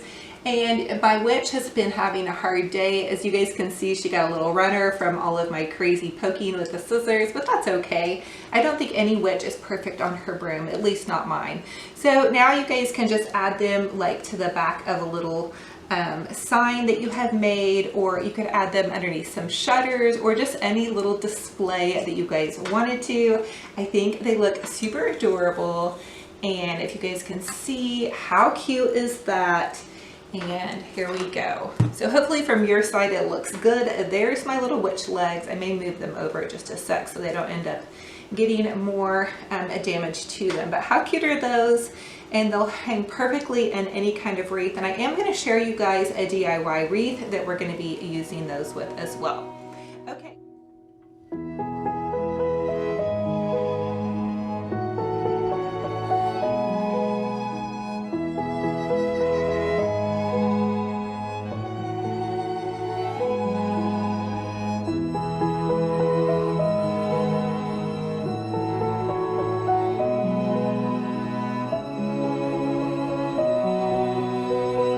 Hey guys, now for the next Dollar Tree DIY, I'm going to take some of these books that I had chalk painted for spring. I think my little witch needs a witch's spell book. So I'm just going to maybe add a little bit of kind of distressing to this and then some little lettering. This was just some French lettering left over from spring, but I've got to make it work for this season. So I'm going to kind of repurpose and reuse these books. Okay guys, so I'm going to go ahead and take these books, and I have this Min Wax wood finish stain and ebony. If you're working with stain, you definitely are going to need some gloves. So I'm just dipping my paper towel in this. Again, I had just chalk painted these white books, and these were old books that, you know, I was going to get rid of anyway. So hopefully this is going to come out super fun. It looks like the stain is taking just fine. So chalk painting a book is super easy as well. You just take some chalk paint and you go over it. So this is going to give this book more of like an aged appearance, because I really don't think that a witch is going to have a spell book that looks all shiny and new. So it didn't do a whole lot, but it is giving it a little bit of an aged appearance, which I'm excited about. So I'm just going to do that to this book as well. I'm getting a little bit more stain on this. And I love using books in displays because I think it gives everything like a lot of height and dimension. Okay, so I got a little bit too much stain that time. I'm just gonna take the end of the paper towel and kind of wipe it off. And I'm just staining the top part of this book because I don't really feel like I need stain on the bottom. So I'm just doing the top part, and this is probably the part that is going to kind of show more. Okay, so now that my books are dry, I'm gonna do two different books. For this printable, I got this off, again, thegraphicsfairy.com. Shout out to her for some amazing printables. Again, I'll link the website in the description box below. She has amazing free printables. And so for this first one, I want to do Witch's Brew at the top and then Love Potion because I need to cast a spell on Mr. Romantic for him to do the laundry every day. Do you guys think that will work? Totally kidding, but I thought that was a fun idea. So we're going to make this one into Witch's Brew. Okay, so I decided to add some burlap to the front of the book. The book ended up being a little bit too glossy. I was worried that the lettering wouldn't adhere very well. So I found a reason to use this burlap that I found at Dollar Tree, and I'm just hot gluing on either side of the burlap. And then I just used a Dollar Tree tag to kind of press the hot glue down so I didn't burn the tips of my fingers. Another little tip is you guys can use a baking spatula to press your hot glue down, and just, designate that baking spatula for craft use only, of course. Now I'm cutting 2 more strips of the Dollar Tree burlap, all the same size, but remember this is a witch's spell book, you guys, so I really want it to have that look of being very kind of crafty, chic, something that you would find at like a vintage mart or, one of those craft fairs. So I want it to look a little bit messy, but not perfect, because I think a witch's spell book should be fun and rustic and not perfect. And I'm going to go ahead and attach the Witch's Brew and Love Potion sign with my hot glue gun. This is just regular paper. If you wanted to get super fancy, you could print this out on a cardstock, but you guys know me, I'm just going for it. And so I went ahead and hot glued that on, and really I felt like it worked perfectly.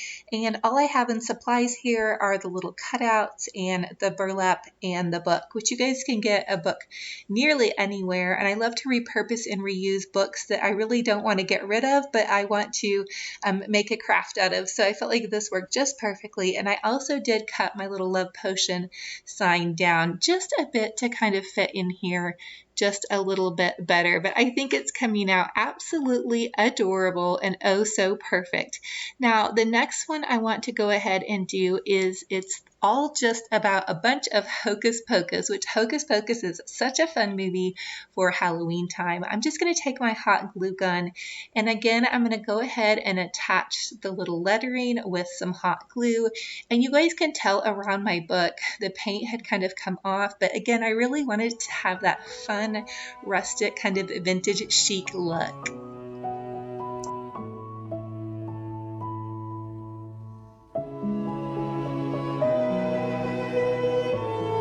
Okay, so now that I have my little lettering attached, I decided to go super extra. You guys know me, I'm using some Elmer's glue, and I'm just going to take my little paintbrush and I'm going to paint around the entire little lettering sign that I attached with some of that Elmer's glue. I'm going to go all the way around the edge, and this doesn't have to be perfect. This will also help that lettering stay on just a little bit better. But you guys, I have to add some glitter to this. I just thought it would be so fun to glam up this little book, and I'm just using a champagne gold glitter. You guys find this in the craft section at Walmart. Your craft stores will also have gold glitter, so just go for it. Grab some glitter, whatever color, whatever suits your fancy, and have some fun sparkling up your little Hocus Pocus book. And I did end up also adding some chunky glitter. I get the chunky glitter off the Arteza Crafts website if you guys want to check that out.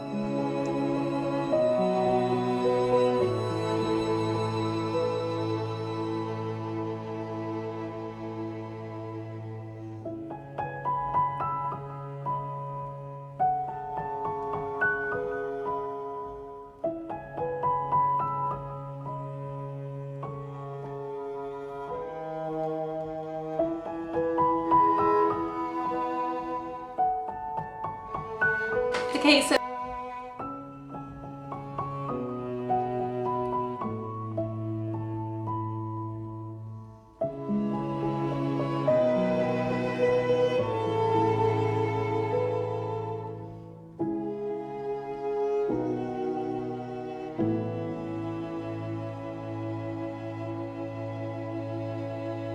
while I have my stain out, I'm gonna go ahead and take some of those Dollar Tree wooden pieces. I got this one in the house and I'm just gonna try staining it to see what I think. I want this display to look, you know, kind of really rustic-y, old school, kind of crusty Halloween, if you guys get my drift.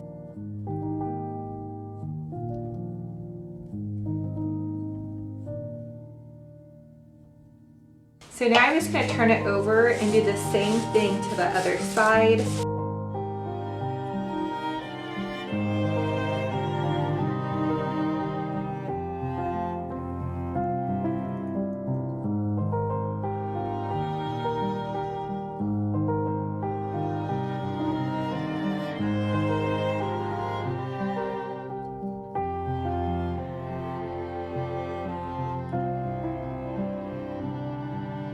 Okay, you guys, so now I want to go ahead and make some spooky Bride of Dracula treat bags. I have some red spray paint and some lace, and we're going to go outside and I'm going to share with you guys how we're going to make these really cool.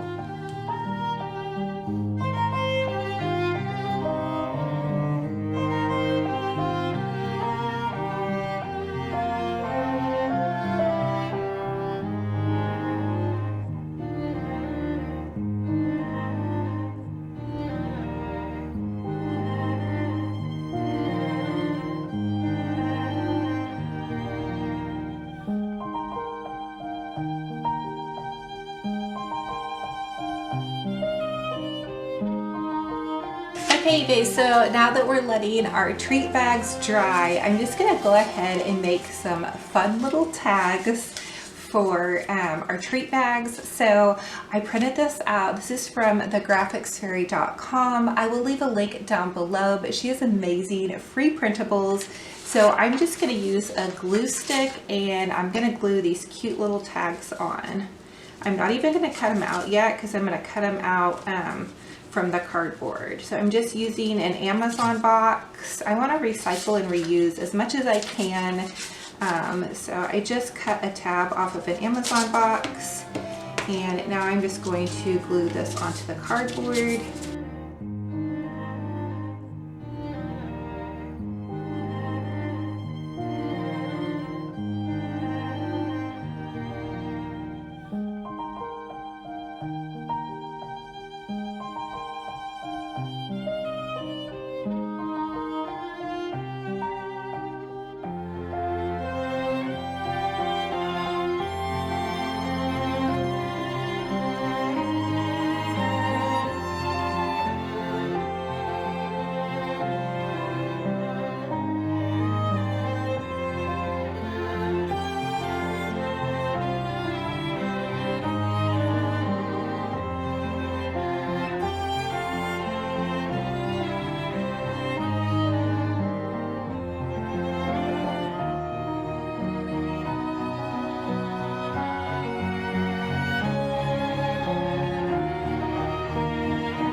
Okay, so for the next Dollar Tree DIY, I'm going to take one of those Dollar Tree carvable pumpkins and then this Dollar Tree buffalo check plaid scarf, and I'm just going to remove the top from the little pumpkin, and then what I want to do is I want to take my scissors and just kind of open up the hole just a little bit.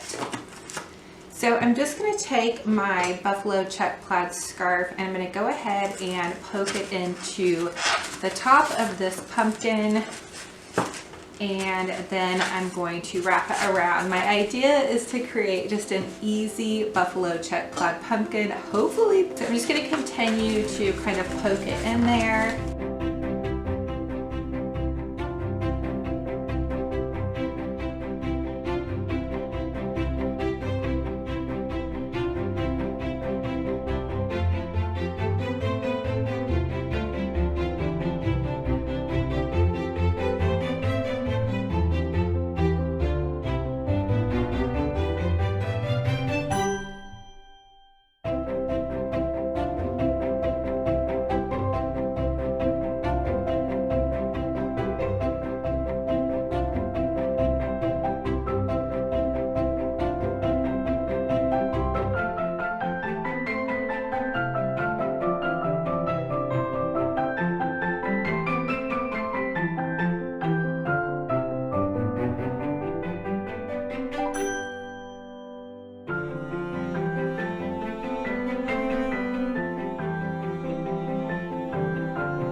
Hello romantic family, welcome back. In today's video I cannot wait to share with you a DIY Dollar Tree fabulous fall wreath. So to get started on this Dollar Tree wreath, you'll need some scissors, you'll need some Dollar Tree deco mesh. I used 6 rolls, 4 orange, 1 purple, and 1 black, and then about 20 pipe cleaners and a Dollar Tree wire wreath form. Then you're going to go ahead and cut your mesh. So I'm just using a can, you can see here at the end, to kind of hold the mesh down, and my daughter was helping me with this. I was so excited because cutting the mesh can be a little tedious. We did double up our rolls and we're making 18-inch cuts on each row.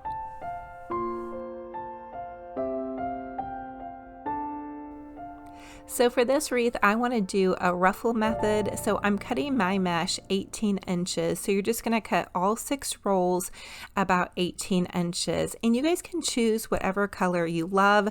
These were the only colors that my Dollar Tree had in. I would really love to snag some of the burlap colored mesh, but hey, sometimes you just have to work with what you have. Also, because I use so many decor pieces on my wreaths, you kind of can't see the mesh after I'm all done anyway. So once you get all your mesh cut, you're going to go ahead and make your ruffle poofs. I'm just taking the mesh and gathering it up and then pinching it between my fingers, and I want to add 2 poofs to each little bundle. So I'm going to make bundles and they're going to have 2 poofs in each bundle. So just ruffle it kind of up between your fingers.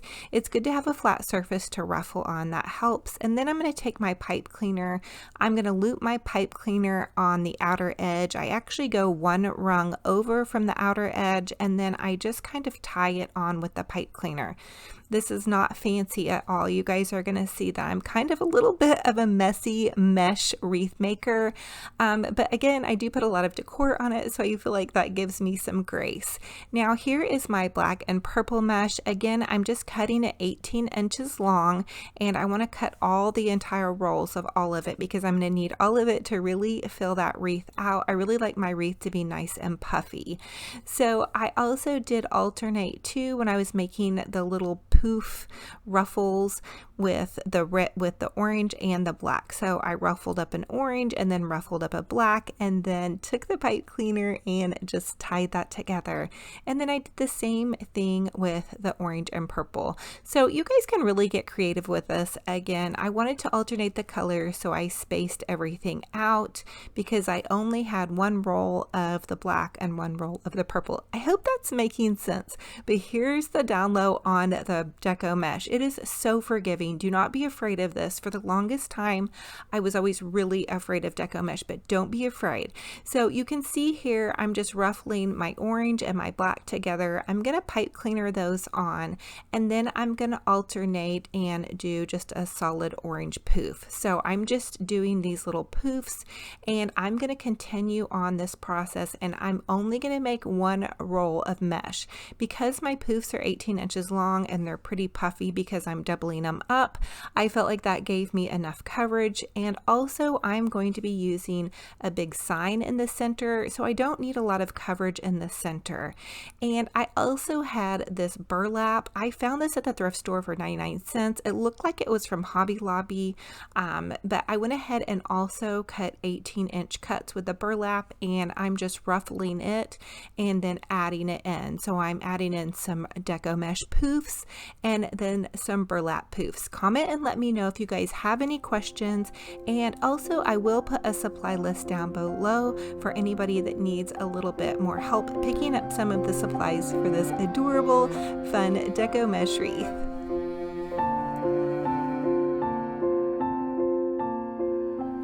So once you have all of your little mesh poofs pipe cleanered on, you're going to go ahead and set that aside and prepare your sign. So I'm using the Dollar Tree Farm Fresh pumpkin sign. I love this sign, and I'm just going to take 2 pipe cleaners, and I want to attach the pipe cleaner to the back. I'm using a piece of Dollar Tree tag that I just cut apart, and I'm going to hot glue onto the back of the sign, and on top of that little pipe cleaner, the tag, I'm basically making like a little hanger to be able to wire this on to my little wreath. I like to do this because it makes your sign appear like it's floating. You could also staple this to the back, but I find that this works best for me personally. And so I'm just wiring the sign on now with the little pipe cleaners. I'm going into that inner loop of the wreath, as you guys can see, up to the top left corner, and I'm just twist tying that on, easy peasy. And if you wanted to cover up your work, you could add a placemat to the back and just wire a placemat onto the back of your wreath.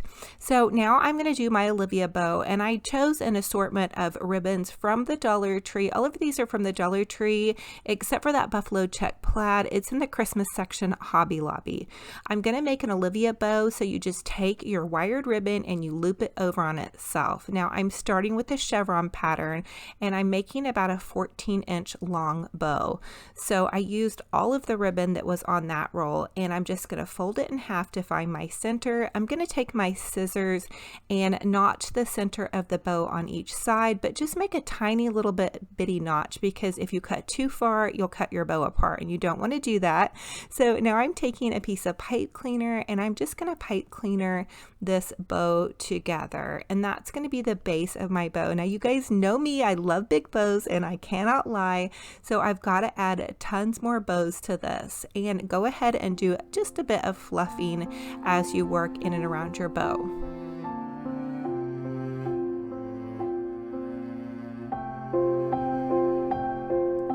Now for my second bow, I'm going to use the buffalo check plaid ribbon. Again, I found this at Hobby Lobby in the Christmas section. It's not wired, but it works pretty good for my projects. And I'm going to make another Olivia bow, exact same format. You guys just loop the ribbon over on itself. You want to have 3 loops on each side. You can even kind of check it and see.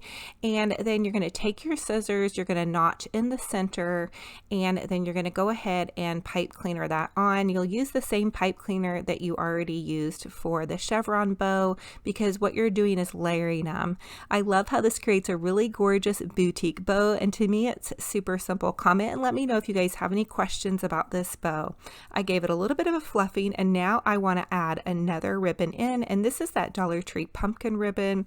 I love it. I think it looks really high end, although the quality isn't very high end, but it has a really gorgeous pattern on it with the little swirls and the pumpkins. Again, I'm making a smaller Olivia be a bow this time, and I only did 2 loops on each side. So I'm going to notch it in the center and then just go ahead and add it into this bow. You guys can get really creative with these bows. Use whatever colors you love and also use whatever ribbon you have on hand.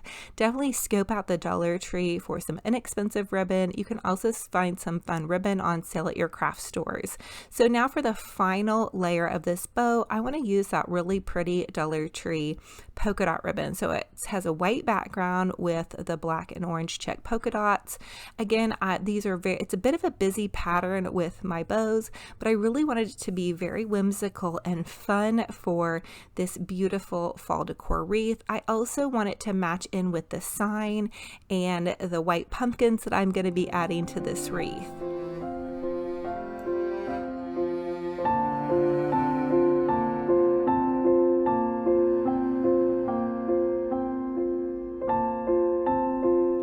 So now that I have my bow all ready, this is my favorite part. I like to go ahead and hang my wreath as I finish it off so I can see what I'm doing a little bit better.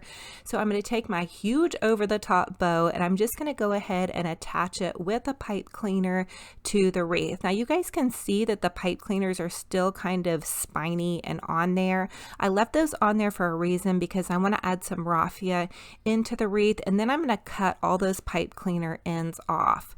And so I'm just going to go ahead and give my bow a good fluffing. And you guys know me, I love to dance while I'm making my wreaths. Today's music selection was Madonna, completely old school, all of her old stuff, you guys. I was jamming out, feeling pretty silly. I never know if I'm gonna catch myself in these videos dancing, but for some reason with wreaths, I love to turn up the music and really go to town.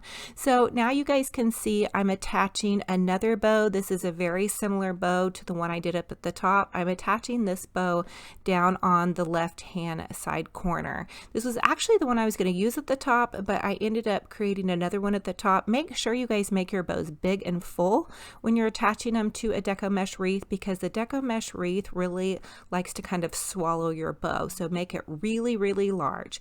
Now my favorite part for these wreaths is to add in some raffia. This is so amazing for fall and it just is perfect. So I'm just adding in some raffia. I'm taking some of those pipe cleaners that are already on there and I'm just tying the raffia in with those pipe cleaners. That way we're not having to use any hot glue yet on this wreath. And I really like to add a lot of raffia into these fall wreaths. So I probably used 3 bundles. Now the Dollar Tree raffia comes 2 to a bundle.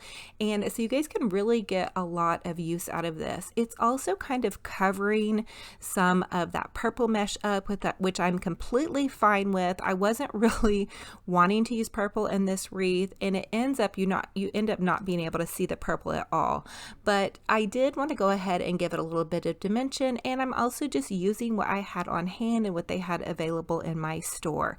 So I'm also kind of starting to trim back some of those pipe cleaners now, as you guys can see. I want to trim the ends off of those. We don't want to see those hanging off of our wreath. And the other thing you guys can do to make the ribbon tails really pretty is go ahead and cut a triangle upwards. So dovetail those ends. That's going to give you a beautiful boutique clean finish edge. Now the other thing I want to do is add more dimension at the top with some more raffia, and now I want to go in with the fun detail parts. And I'm telling you, I love adding pumpkins.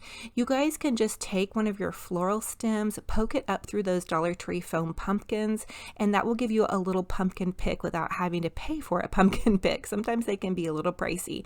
And now I'm using some of those Dollar Tree fall leaves that have some berries in them.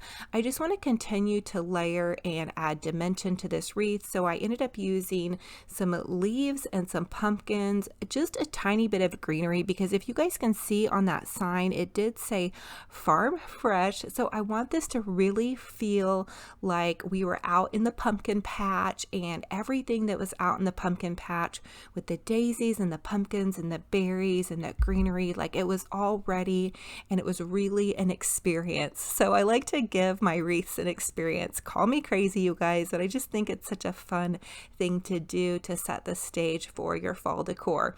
So here it is in all of its glory. Now you guys can see off to the left where I decorated that cute little shelf. I shared a DIY with you guys on all of those florals as well, but I'm really loving, I feel like this looks really cohesive and just that they both complement each other really well. I was so thrilled with how this came out. I still do want to make a really big beautiful wreath for my front door, but I always love to have one in my dining room as well. I just think it makes it feel really festive. And also I had to share with you guys this delicious smelling applewood candle. I picked this up at TJ Maxx because I had a little gift card for there, but it was really big and beautiful. It was only $12, which to me is a little bit pricey for a candle, but it was such a large size. I'm just really hoping that it burns well. So far I haven't had any problems.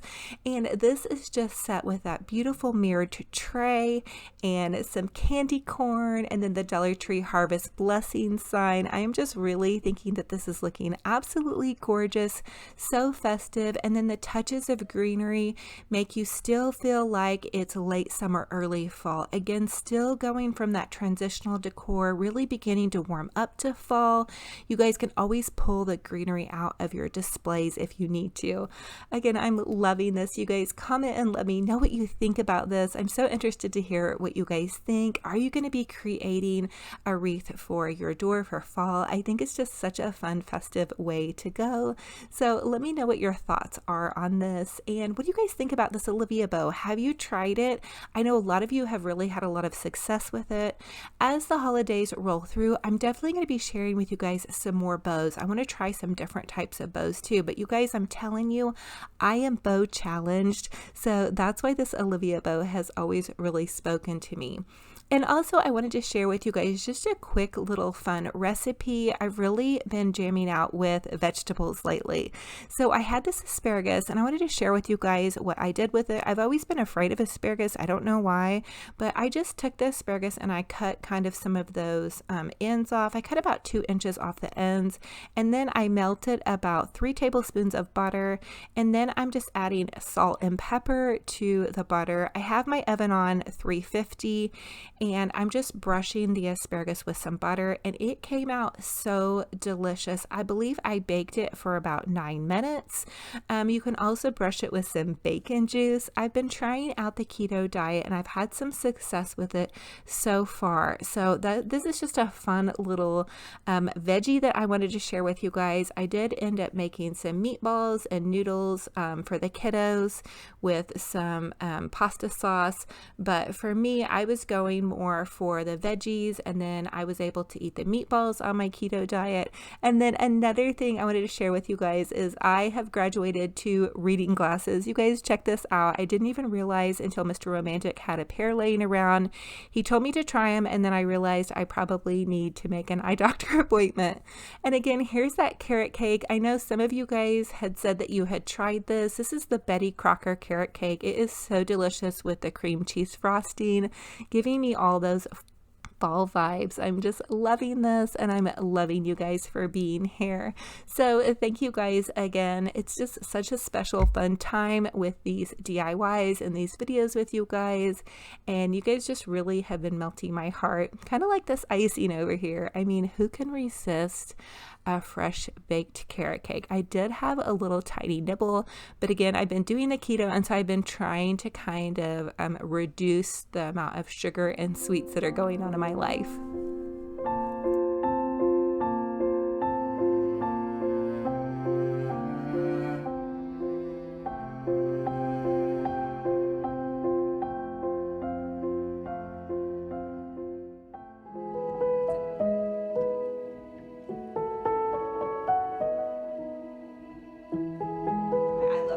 series. I'm also so excited to be having a collaboration with my girl Sarah Jane at Chic on the Cheap. I'm gonna link her channel down below. You guys are gonna absolutely adore Sarah Jane. She is gonna be sharing with you guys a ton of amazing DIY Dollar Tree fall tablescape ideas as well. She is completely classy, creative, and such a happy and amazing person. She's one of my absolute favorite ladies on YouTube. You guys are gonna feel so inspired and just ready to do some decorating after you guys watch her channel. And if you guys are new from Sarah Jane's channel, welcome. I am Olivia with Olivia's Romantic Home. I am a crafty mama with a glue gun, and I love to share with you guys how you can create a beautiful home on a teeny tiny budget. You don't have to break the bank to have a fabulous, gorgeous home. So without further ado, let's do some decorating, some fun fall tablescape ideas, and let's jump into this video. For the first Dollar Tree fall tablescape idea, I wanted to use buffalo check plaid and sunflowers. We had created this cute floral arrangement a couple of DIYs back, and then a black Dollar Tree placemat along with the sunflower felt placemat from Dollar Tree, the black Dollar Tree plate, and then this blessed hand towel. Now this is a hand towel, but if you guys' family is messy like mine, you can definitely use a hand towel as a napkin. And then I went ahead and added the cute little Dollar Tree sunflower bowl and mug. When I decided to pick up the sunflower dishes, this is all they had left at my store, but I still think it pops against the pretty buffalo check plaid. You could always change this out with a white bowl and a white mug if you wanted to, but I think this looks absolutely adorable, and buffalo check plaid is so hot this season. Comment and let me know if you guys are going to be using it in your decor. I think it's so fun for tablescapes, for kitchens.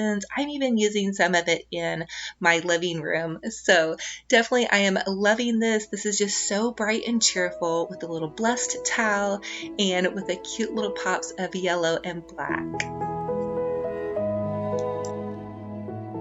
So for the next tablescape decor idea, I want to use a lot of white dinnerware. I found these at the thrift store for $15. I was so excited to score this deal. I'm using a Dollar Tree bamboo placemat, a Dollar Tree silver charger, the little white plate on top of that, and then again that blessed napkin. This time I'm layering a larger plate over that, so you don't see the blessed part, you just see the buffalo check plaid, and then a bowl on top of that. And then I also used the Dollar Tree little leaf glass. I thought that was so cute and so festive, and this is the tablescape that matches in the best with my decor. Also check out those Dollar Tree velvet pumpkins. They are amazing for your tablescapes. Really, they'll pop in anywhere.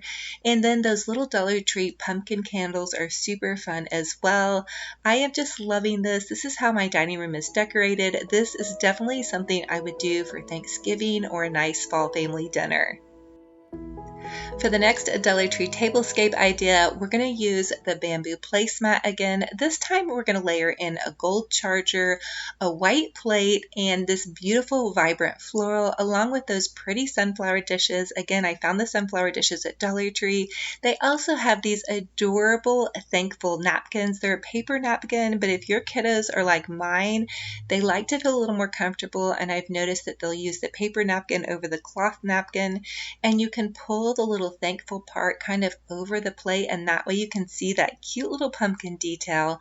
I think these napkins are gorgeous. Honestly, they would be $5 at TJ Maxx. Get them at the Dollar Tree because they're very cute, adorable, and they're only $1, and you can really razzle dazzle up your Thanksgiving or fall holiday table. I love the vibrant pops of yellows and oranges against all the whites. So consider that if you want to do more of the traditional style, but you want to give it a little bit of a farmhouse chic vibe. So here we go with another tablescape decor idea. This time I'm going to do a lot of neutrals, and this is going to be more for you pastel and shabby chic lovers. So I'm adding in that beautiful velvet pumpkin, this Gather with a Grateful Heart. You can find this at Dollar Tree as well. I'm staying with the bamboo placemat, and you could do a gold charger or a silver charger with a white plate. Keep it very simple and elegant, and you can see there's that thankful napkin pumpkin, but this time instead of unfolding it, I just kept it folded so all you could see was the detail. So that's not going to throw off your pastel decor. And then I also added in some of that beautiful lavender. I had picked that up at Walmart during the spring. So if you're decorating with pastels, you can definitely transition even some of your spring florals into your fall tablescape ideas. I am loving this. This is so soft and sweet and beautiful. And I alternated the different velvet pumpkin colors. You could also use burlap with this as well.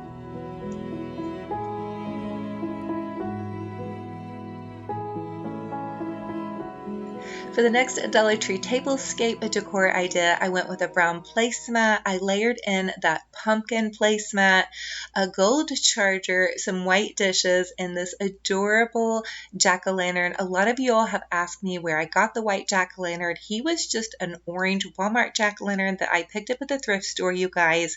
I chalk painted him white. He is nothing special at all. I believe he originally came from Walmart. So just picture him orange with some white paint on him. And then I did that floral again in my DIY floral arrangements.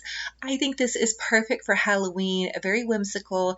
And then you can do a cute little tablescape to transition into fall by changing out that pumpkin and adding a leaf, and then adding a little bit more glam touches with the velvet pumpkin and some of those beautiful gold pumpkins. Again, these velvet pumpkins we did in another DIY. And then here's that more elegant floral arrangement. Dollar Tree is selling those copper buckets, so keep your eyes peeled. And then I also found the beautiful sparkling gold leaf from Dollar Tree. I think you can mix these really bolder traditional colors to give your table a more glam and just really beautiful deep look. If you guys like that beautiful deep look, I know burgundy is so in this year, and I really think you can mix it in with these dark oranges and browns. Comment and let me know what you guys think. I feel like it worked really great with the floral, and it just kind of ties it all in with the rest of the tablescape.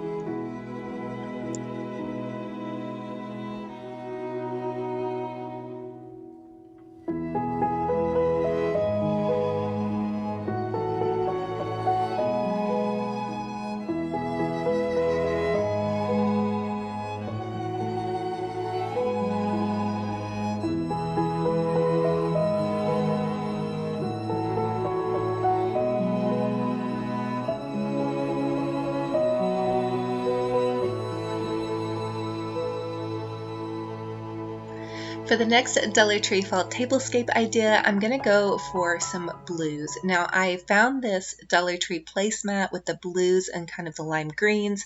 I layered in a white plate and then one of those little silver, I guess this would be more of a serving platter. I wanted to give it a little bit of a glam flair. I've really been trying to find a way to use the aqua in my fall decor. So I thought this would be a fun way to just kind of incorporate this.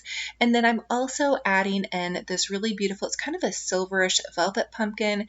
And then I took some of those little Dollar Tree smaller pumpkins and I painted them with some blue spray paint. I picked up a blue glass and then I paired that with a white glass.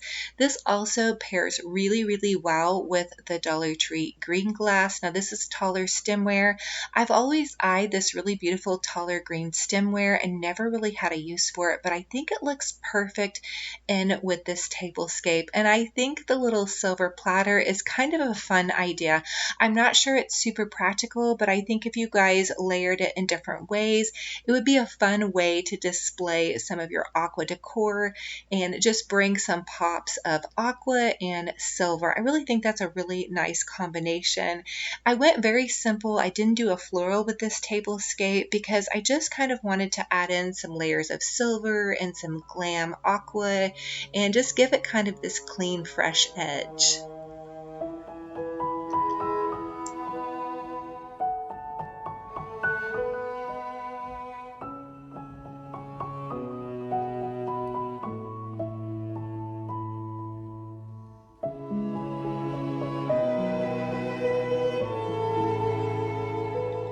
For For the next Dollar Tree fall tablescape idea, I'm adding in this beautiful pink floral that I had added some pink pumpkins to, and then this cute little velvet pumpkin.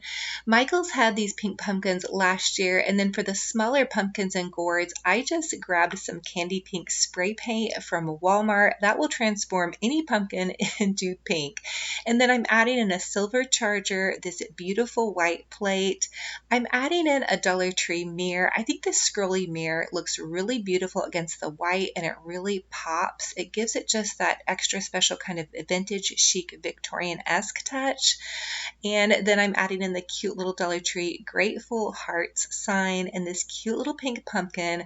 Now this is definitely very girly and very glam. This is for all of you pink ladies and all of you pink lovers. I absolutely adore pink. I think this is whimsical and beautiful. This would also be a really great baby shower if you guys are doing a fall baby shower and you needed some ideas. But that pink candy spray paint, grab some of that, transform some pumpkins, and get super girly and just have a blast with this. I think this is so beautiful and whimsical. And check out those little Dollar Tree mirrors. You can really repurpose and reuse those in a tablescape. Again, it's probably not super practical to add a mirror to it, but look at how gorgeous it is, and it really pops against all of that white. As always, comment and let me know which is your favorite fall tablescape idea and which one will you be recreating. If you recreate any of these, don't forget to share them in my Olivia's Romantic Home Facebook group page, and also tag me on Instagram. I love to see your creation. I am so excited to share with you guys 20 ways that you can make your house smell absolutely amazing. I love to do to make my house smell amazing is to go ahead and start a simmering pot. I've really been loving the fresh citrus smells, so I went ahead and sliced up a fresh lemon, and then I got some basil out of my yard. I heated up a big pot of water on my stove, and I added in the basil and the lemons, and then you guys are gonna laugh, but I added in some poultry seasoning to this. You could also use fresh thyme herbs if you had that on hand, or even some sage, but that fresh poultry seasoning just has a really fresh, clean scent. I believe the poultry seasoning does have the sage and some thyme and rosemary in it, and I just add enough just to kind of give that fragrant smell. It reminds me of how my stuffing smells during Thanksgiving dinner, so I love that for fall. The next thing I want to do to make my house smell really delicious is to light a candle. I love this Cozy Vibes Happy Heart. I found this at the Dollar Tree. You guys know I love the Dollar Tree. Totally crushing on this. I burned it for the most part of the day. I didn't think it was going to have a very strong scent, but it did have a really nice clean scent, and I added it in with these neutral colored pumpkins. The next thing I wanted to make was a homemade Febreze fabric kind of room spray. So I'm just adding in 2 cups of water to my little Grove Collaborative glass bottle. You could use any bottle, definitely use whatever you have, and then I'm adding in some of that Dollar Tree fabric softener, and then I want to go ahead and add in some alcohol. I did add about 1/2 cup of the fabric softener and about 1/4 cup of the alcohol, give or take. You guys can kind of tell I'm just eyeballing this, and then you're just going to go ahead and pop your top back on and switch it around. You can shake it up just a bit, and then you can go to town refreshing your room. I love to use this on linens. I think it's the perfect addition, and a huge thank you to my darling friend and viewer Suzanne, who sent me a big box of linens and treasures. I'm just so thankful. But I'm spraying it on one of these beautiful linens she sent me, and then I'm just going to pop it back onto my mirrored tray and then add my florals on top. Now I think fresh flowers are really amazing and really great to make your home smell amazing as well. So I'm just bringing in some clippings off of my butterfly bush from my front yard. It doesn't have a super strong rose or fragrance to it, but it does smell kind of gardeny, and it also looks really beautiful. So when I have company over, I love to try and set out whatever fresh flowers that I have blooming in my yard, whether it be roses or petunias or my butterfly bush. I usually have something blooming Sometimes it's just herbs or greenery, but it's just really a nice kind of fresh touch. Now I did plant lavender and basil this year, so I'm just bringing a little bit of that in. Since the butterfly bush wasn't very strong in its aroma, I went ahead and popped in a bit of fresh basil. I thought it would just be a nice scent to kind of complement my simmering pot, and then also some fresh lavender. Again, it wasn't a very strong smelling arrangement, but I felt like it was just perfect to give that subtle kind of fresh farmers market vibe.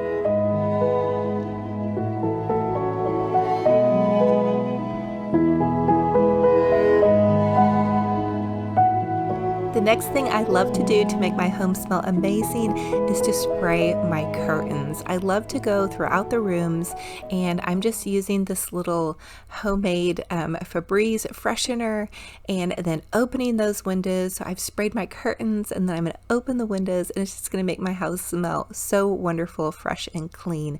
And then I found this potpourri at the thrift store. It was new in the package. It was only 25 cents each.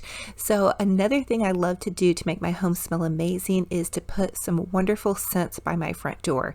So this is my front entryway table. I'm using this beautiful large oversized bowl, and I'm just adding that into the bowl. And then I want to go ahead and zhuzh it up, kick it up a notch. And so I'm adding in this Refresh. It's an essential oil that a friend of mine gave me.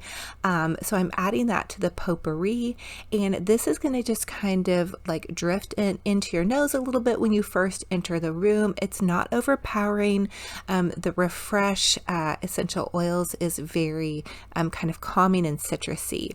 And so the next idea for making your home smell amazing is to take a couple of dryer sheets and then spray a little bit of your homemade Febreze on it. You could also make an essential oil spray with some water and some essential oils. And I am just going to pop this into my floral arrangement. Now this is just a little sneaky hack that I do. Again, it's not going to be overpowering. You're not going to see it because it's back behind the floral arrangement. You can also put it in a basket behind your front door or whatever you have by your front door. Now, the next way to make your home smell amazing is to take one of those Dollar Tree fragrance packets and kind of zhuzh it around just a little bit, shake it up, and that'll make it kind of start smelling fresh again if you've had it around for a while. And again, just pop it into a little basket or whatever you have by your front door that you can kind of secretly put it by, and that's really going to kick it up a notch. And of course, we have to add another amazing thing to our front door, and that's going to be one of those Dollar Tree cinnamon bun candles. You guys have to pick those up. So the next thing I want to share with you guys to make your home smell amazing is some tidying up. So a big thing that holds smells are your fabrics and your pillows. So I love to buy pillows that have removable pillow covers, and I love to take all of my pillowcases off the pillows that are in the living room and then grab my throw blankets and give them a good washing. Another way to make your home smell amazing is to take some vinegar and to wash all of your bath mats with some vinegar and some nice fabric softener or even a touch of bleach. The guys' bathroom bath mats definitely needed some help, and that's really going to make your home smell so much better. I've also been loving the Method laundry detergent. I have it in the mango scent, and it is amazing. And so the next fun thing you can do to make your home smell amazing is to go ahead and take a Q-tip and add some essential oils to each end of your Q-tip. This is a fun little hack that I love to use, and surprisingly, the Q-tip does not fall out of your toilet paper holder. So you're just going to pop it into your toilet paper roll, and then you're going to put your toilet paper back on its roll, and voila, your guests will not even know where that wonderful scent is coming from. The other thing I love to do is to take a cotton ball and add some essential oils to that and sneak it back down in behind one of my floral arrangements. Now this is a fake floral arrangement, so of course it doesn't really smell, but adding this little cotton ball popped in there again just gives it that light kind of fragrant aroma. Nobody knows where it's coming from, but it just smells delicious. The next thing I love to do is use some of the Mrs. Meyer's Peony room freshener, and I want to spray down all of my shower curtains. Now I use the Grove Collaborative website. That's where I get all of my Mrs. Meyer's room fresheners. I do have a coupon code below if you guys want to check that out. The other thing I love to do is make sure there's no funky smells in my garbage disposal. So I want to take a couple of those fresh sliced lemons, pop it down into the garbage disposal with my little bit of soap, and then you can also use the rest of that simmering pot. Once you get done with that, pop that into your garbage disposal. The other thing I love is from the Grove Collaborative website as well, and they're these little garbage disposable pods, and you can pop those in. So there are 3 ideas to get that garbage disposal clean, because I don't know about you guys, but mine always seems to hold some funky smells. The other thing I love to do is pop a cotton ball into your wastebasket at the bottom and then spray it with some room freshener. And then another fun thing to do is to go ahead and get that diffuser going. I'm adding in again that Refresh essential oil, and I love my diffuser. Again, I got it off the Grove Collaborative website. I'm so crushing off everything that they have on there. They just have so many like clean air, all natural products you can use. Now, Acorn Spice is their new fall scent, and it is over the moon fabulous. I did find this one at Target though. The other scent I have been loving is the Honeysuckle scent, and that's in the multi-surface spray. So this is a no-brainer, you guys. To make your home smell absolutely amazing and fabulous, you've got to give it a good tidying. So definitely do all of your surfaces with a yummy smelling cleaner. I also love to go ahead and take some baking soda and refresh my carpet before I vacuum. Baking soda is kind of an all-natural thing, especially if you have small children or pets and you just need to give your carpet a refresh, but you don't want to put chemicals on your carpet. I love using that. Also, I love to pop in some fabric dryer sheets into Mr. Romantic's shoes and my kiddos' shoes. When they're by the front door, they can kind of tend to be kind of smelly, so that's a good little hack as well. Another thing I love to do is spray down my bedding with that homemade fabric refresher, and it is just amazing. The next thing I love to do is put out some fresh candy that's seasonal. I love candy corn, you guys, but whatever you love. And then there is that pumpkin cupcake candle that I get at Bath and Body Works. I love that one. Another fun thing to do is to pop a dryer sheet into your husband's t-shirt box. So this is one of my favorite tips, is to use apples and cinnamon, clove, nutmeg, and a little bit of lemon to simmer on my stove. So I love doing this, and I love to do this before the kiddos come home. This makes your house smell absolutely amazing. I light the hot cocos and cream candle from Bath and Body Works, and I get that simmering pot going.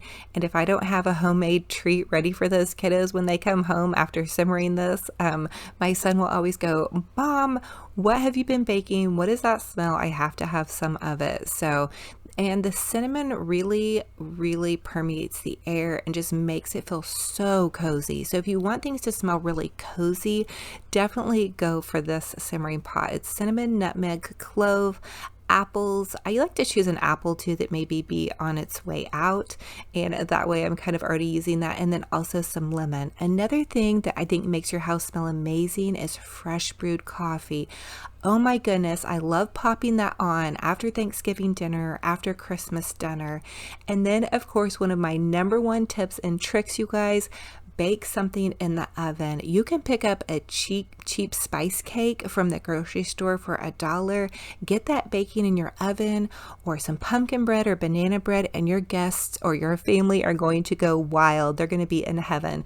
This was that carrot cake that we baked on my last video. I will link my whole fall playlist down below, but that is really going to make your house smell absolutely over the moon fabulous. Another wonderful DIY is the Grove Collaborative Room Spray with the lemongrass and verbena. All you have to do is add in some water to your bottle, and then I used the entire it's an essential oil mix, but it has the alcohol added to it, and that way it stays fresh and lasts a little bit longer. And that is going to be more of kind of an all-natural room spray. Again, it's similar to kind of the Febreze room spray, but the Febreze dupe that we did with the Dollar Tree fabric softener had more of like a linen kind of fresh fabric smell, and this lemon verbena is very fresh and clean. Oh my goodness, if you guys love a citrus fresh clean fragrance, you definitely are going to have to check that one out. Again, I'll link that coupon code below if you would love to try some of those Grove Collaborative products. I'm so hooked on that deliciousness and how to make your house smell absolutely fabulous and amazing.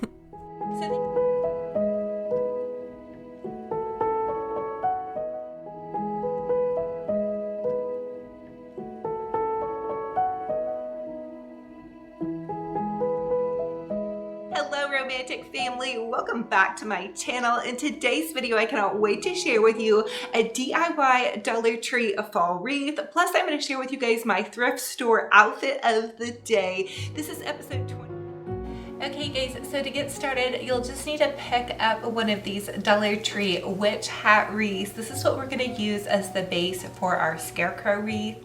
You're gonna need... For this project, you will find everything you need at the Dollar Tree. I went ahead and grabbed 4 rolls of deco mesh, 2 brown and 2 yellow, a packet of raffia, a packet of the Dollar Tree pipe cleaners or chenille stems, and then several ribbons of choice. I like the wired ribbon, and because this is a Scarecrow wreath, I did choose some more neutral fall colors, 2 rolls of the jute twine, a Dollar Tree scarf of your choice, that is optional, several pairs of scissors, one for your ribbon and then one for your deco mesh. I also chose these sparkly pumpkins, some pretty leaves, and this variety of flowers. You're going to take a pair of scissors and you're just going to clip at the end where this tinsel is, and then the tinsel is going to unwrap and you'll be left with this plastic base for the witch hat. And then you're going to begin to wrap your witch hat with some of this twine. This is just a burlap twine. They sell it in the automotive department at the Dollar Tree. They also sometimes sell it in the crafting section. Now, if you can't find the twine, Dollar Tree also carries some of this burlap that you could use, or even just some ribbon. So the sky is the limit. Now, this wrapping of the hat is a little bit tedious, so I like to put a TV show on, and I like to just go ahead and wrap the hat. Oh, also I need to tell you guys, make sure you remove the little spiky things on the edge of your hat because you're not going to need those. You could also add a dab of hot glue every 5 to 10 times you wrap, and that's going to kind of keep your twine a little bit more secure. Now you guys can tell kind of at the base here, I didn't add quite as much twine because this is going to be covered up by the deco mesh. I'm even probably going to add like a little ribbon here at the base. So keep up the good work, just wrapping and do your best not to get frustrated. I know I have a hard time with kind of a more tedious part of this, but it's going to be well worth it in the end, I promise. So I continue to wrap and glue my jute twine to the end, and if you happen to run out of jute twine like I did, you could also use some of that Dollar Tree and nautical rope because you're really not going to see the end of the hat. As you can see, we're going to decorate it up very well. So just continue to wrap it till you get to the very end, give it a dab of hot glue, and then you're going to trim off the excess jute twine, or in my case, like I said, the nautical rope. And this is what it should look like once you have your witch hat wrapped and all ready to become a fabulous Scarecrow hat. Okay, so now I'm just taking Mr. Romantic's leveler, and it's 24 inches, so I want to make a 30-inch cut with my deco mesh. So I just pulled my deco mesh out, and I'm cutting it in 30-inch pieces. You're going to cut all four rolls up into 30-inch pieces. Now you guys can tell I'm not exactly measuring. I'm measuring about 24 inches and then a couple more inches at the end. So it doesn't really have to be perfect. Just go for it. cut your mesh, and you will have a couple of pieces left over at the end. So again, I used 2 rolls of yellow and 2 rolls of the brown. The other thing you'll want to do is go ahead and cut several pipe cleaners in half. That will help you get ready to start your work.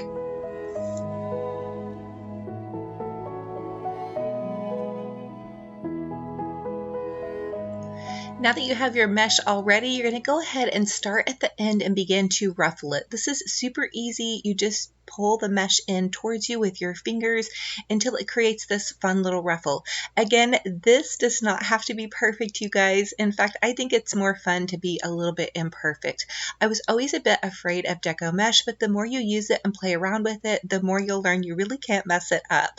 So you're going to tie off that first bundle with a pipe cleaner, and you're going to do the same thing with the brown mesh. So you just start at the end, and then you just take your fingers and you just begin to ruffle the mesh. There's no rhyme or reason to this except for the fun ruffling. You guys can totally do this. It's not hard at all, I promise.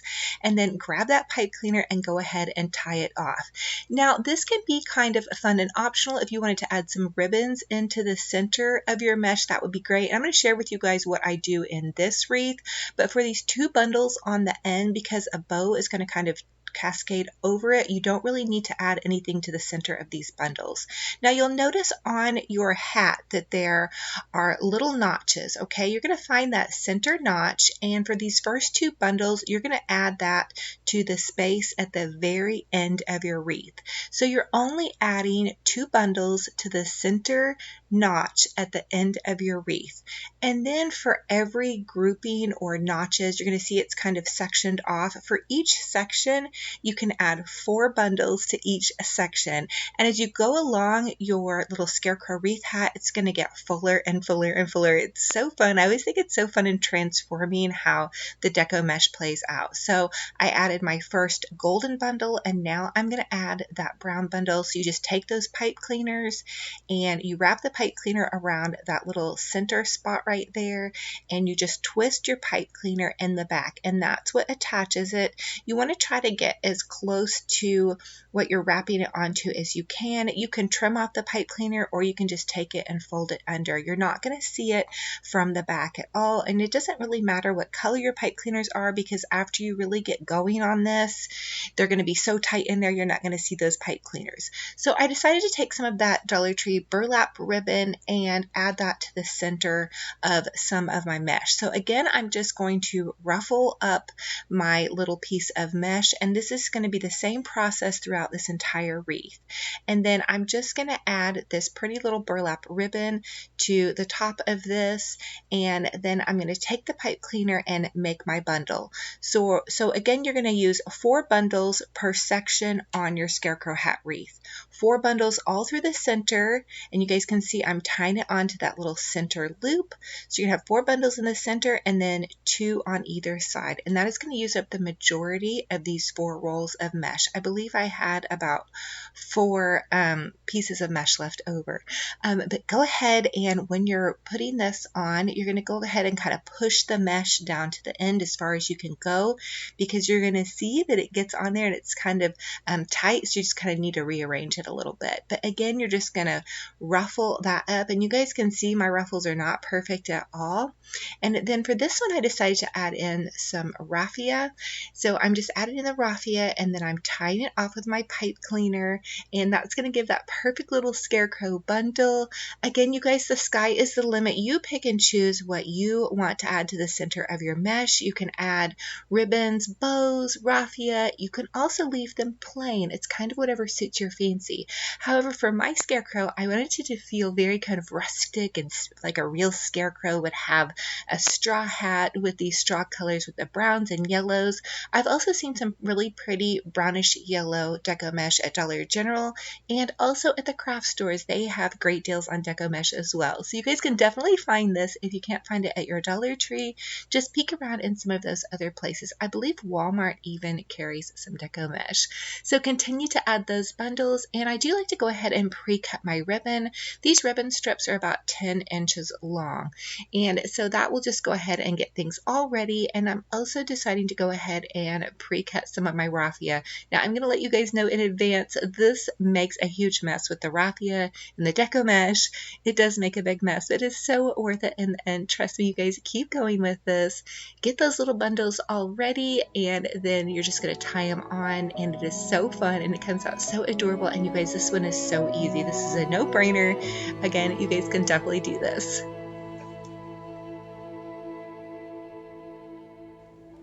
So once you have all of your bundles tied on, here is what your Scarecrow hat should look like. Again, this is not perfect.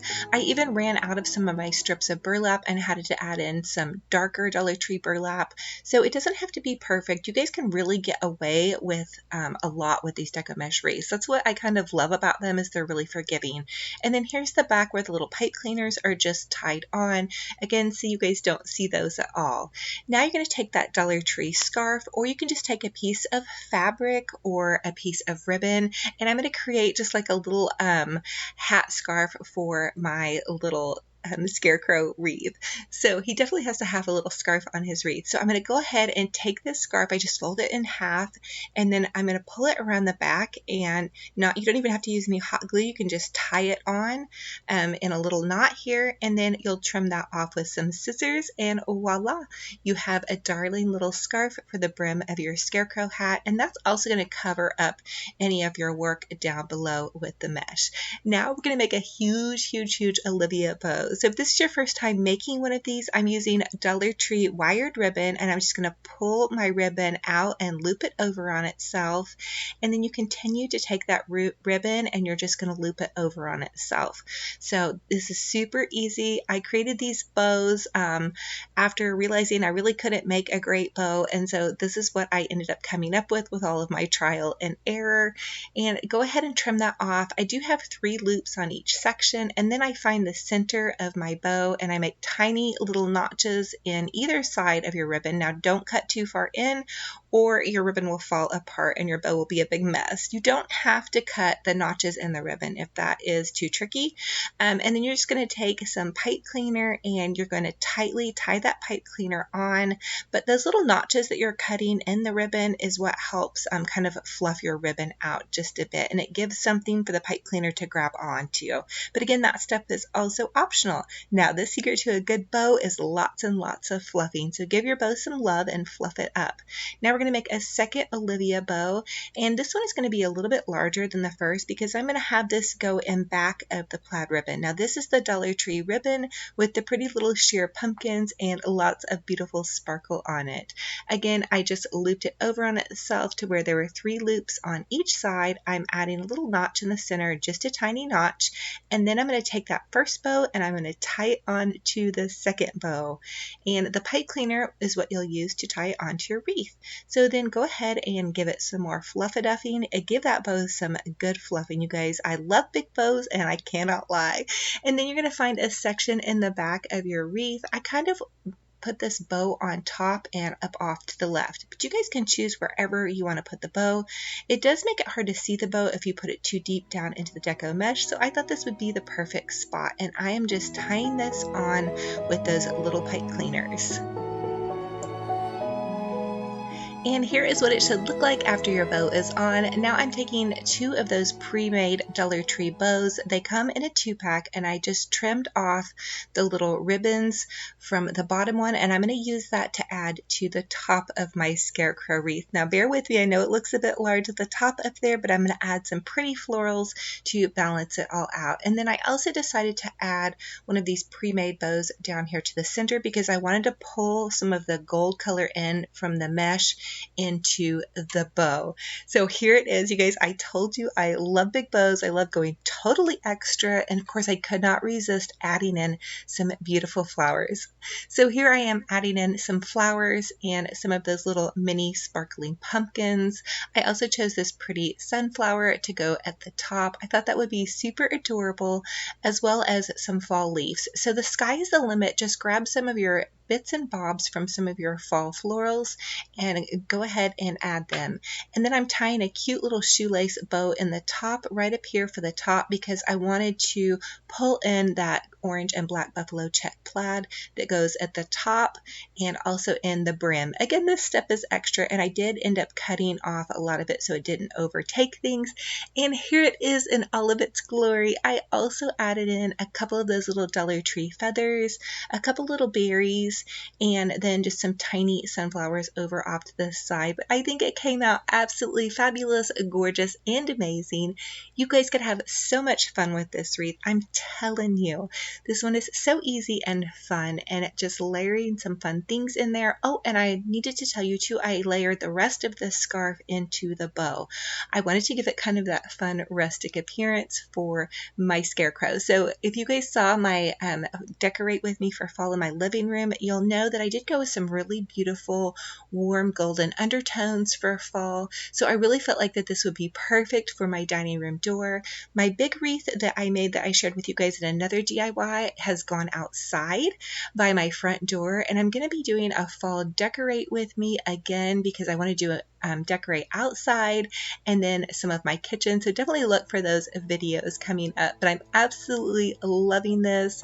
Oh my goodness. And just think about this. You guys can change this out for whatever colors you love and whatever fall colors you're decorating with. Definitely go for it. Have fun and just get your glue guns out and have a blast. I'm absolutely crushing on this. And then here is my outfit of the day.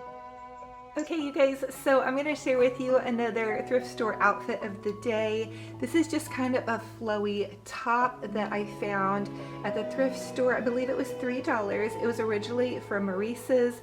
I paired it with this off-white tank top that is a Walmart brand that I also found at the thrift store. And then I have these cute little Gap jeans that I found at the thrift store. They're a little bit more fitted, and they are a little bit of a shorter length, but I think that's a good transition from summer to fall. And then you guys could also just wear some boots with that, which I'll show you in just a minute. So for this outfit, I did go ahead and go for silver jewelry. I found these at the thrift store. They're really nice, and I like the smaller size, which I like to wear as a mom more on a day-to-day basis. So here's kind of the first way that you could style this. I also found this really cute bracelet at the thrift store. It's kind of like a hammered silver look. And so there is that. I feel like this is a really good versatile outfit. I think that the coral works going into fall because it's kind of more of a deeper coral or orangish color. Comment and let me know what you guys think this color is. And then I do like the longer length to kind of cover my rear end. Here is another way I would wear this shirt. So where I live, it is hot and cold all the time. So a lot of times the mornings will start off very chilly, and then I'll need to remove layers because it will be hot at the end of the day. So I found this chevron. It's more of a lightweight scarf. I just added that to this, and then a friend of mine was having a garage sale and her daughter was selling this jacket. This jacket was originally from Walmart, and I do believe Walmart has the same somewhat similar jacket out this year.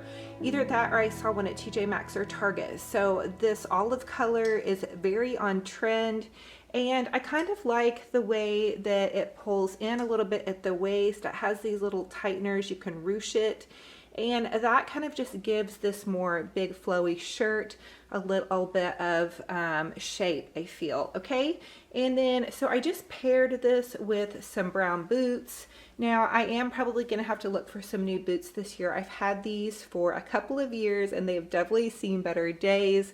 But you guys, these are a go-to for me in the winter. Again, I do have neuropathy in my feet, so my feet get really cold, and I love to have a pair of nice, thick, fuzzy boots. These would also be really cute with those short black boots that I found at the thrift store. They were Jessica Simpson boots. They were brand new condition.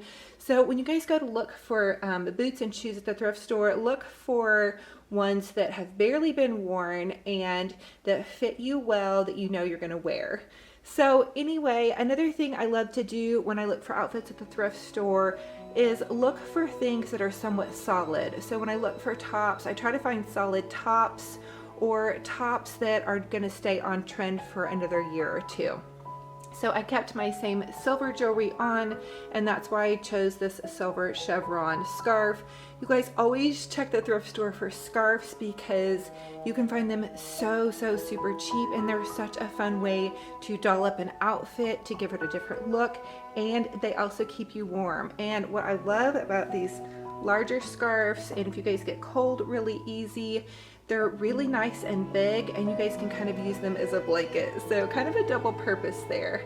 So anyway, I hope you guys liked this outfit of the day. Thank you for your kind love and support. It's kind of something I normally don't do, but you guys are having fun with it and requesting it, so I'm gonna keep going for it.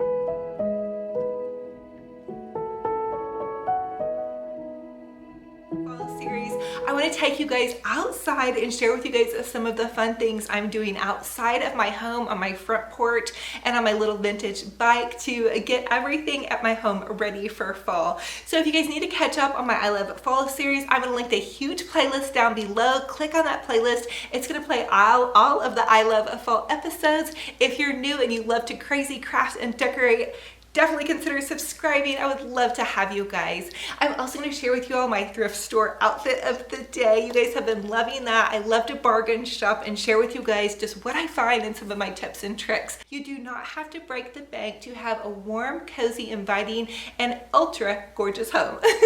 So without further ado, you guys plug in your glue guns, get out your glitter and paint, and let's get to crafting. Okay, you guys, so I've started playing around with some of my fall decorating on my front porch. That is the little Dollar Tree wreath that I shared with you guys.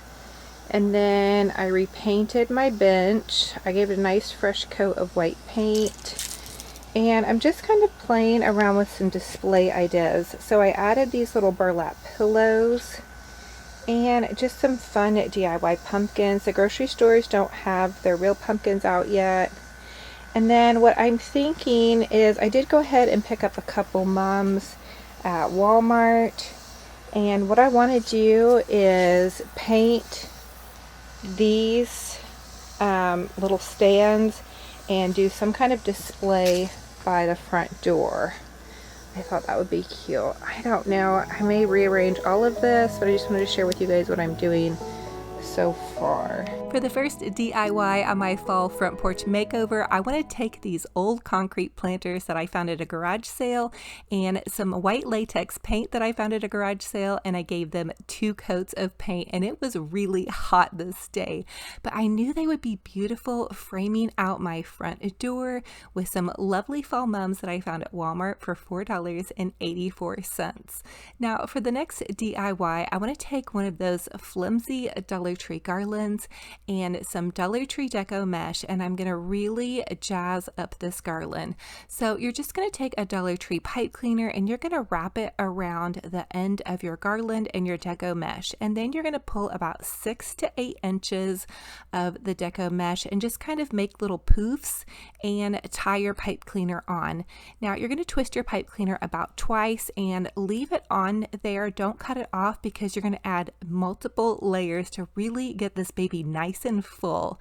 So you're going to continue to tie on your deco mesh until you get to the end of your garland, and I believe it was about 8 poofs, give or take. Again, this doesn't need to be perfect at all because you're going to have so many layers on top of it, you're not even going to see what's going on very much underneath. So once you get to the end of your garland, you're just going to trim off that deco mesh, and then you're going to take the deco mesh and begin to run it back down the other end. You're going to get about halfway through and realize you've run out of that roll and start with another roll.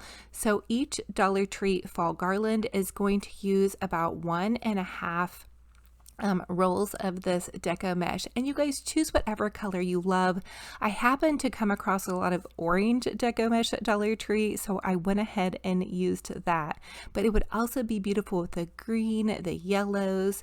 They do some really beautiful browns as well. So just continue to make your poofs and tie them on with that pipe cleaner. I like to twist my pipe cleaner about twice. Now once you get to the end of your garland, you can go ahead and trim that off. Now I'm just using some burlap ribbon ribbon. Now, burlapfabric.com sent me this ribbon. What a blessing, because I love to craft. They're also offering you guys a $5 off coupon if you want to take advantage of that. They have huge rolls of burlap, which makes it really great if you're doing huge garlands.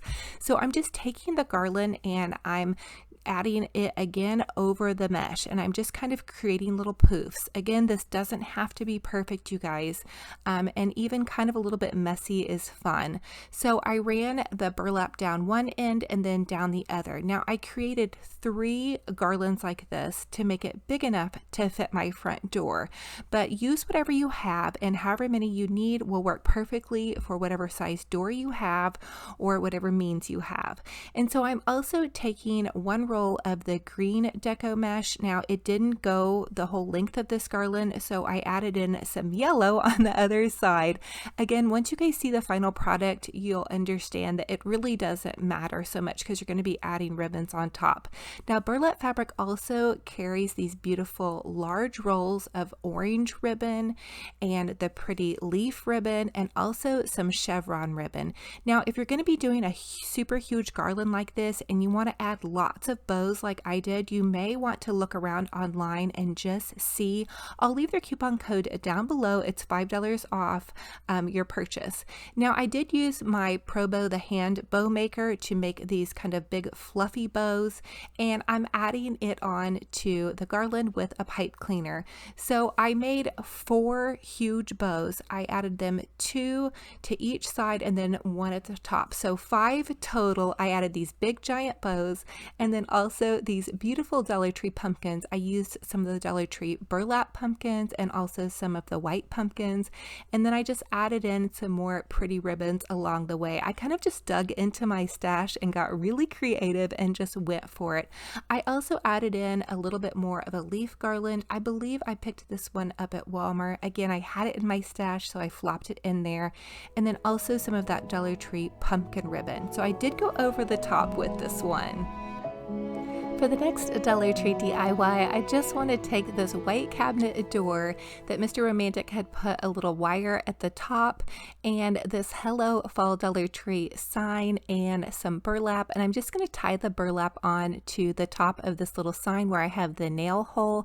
Basically what I want to do is just frame out this Dollar Tree sign. I think that's a really fun way to just jazz it up and make it a little bit more extra and fabulous, and my kiddos chose the Hello Fall sign. Even my son said this little red truck was so cute, and I thought it looked really great with the garland. I love how the garland pops against all of my whites. So I'm just adding in some more mums, and then I also got these little pillows from burlapfabric.com. I thought they were so cute and perfect for my front porch, and then I'm adding in a little yellow mum with a thrift store apple basket that I found for 50 cents, and then one of those white chalk painted pumpkins. Again, I found that at the thrift store.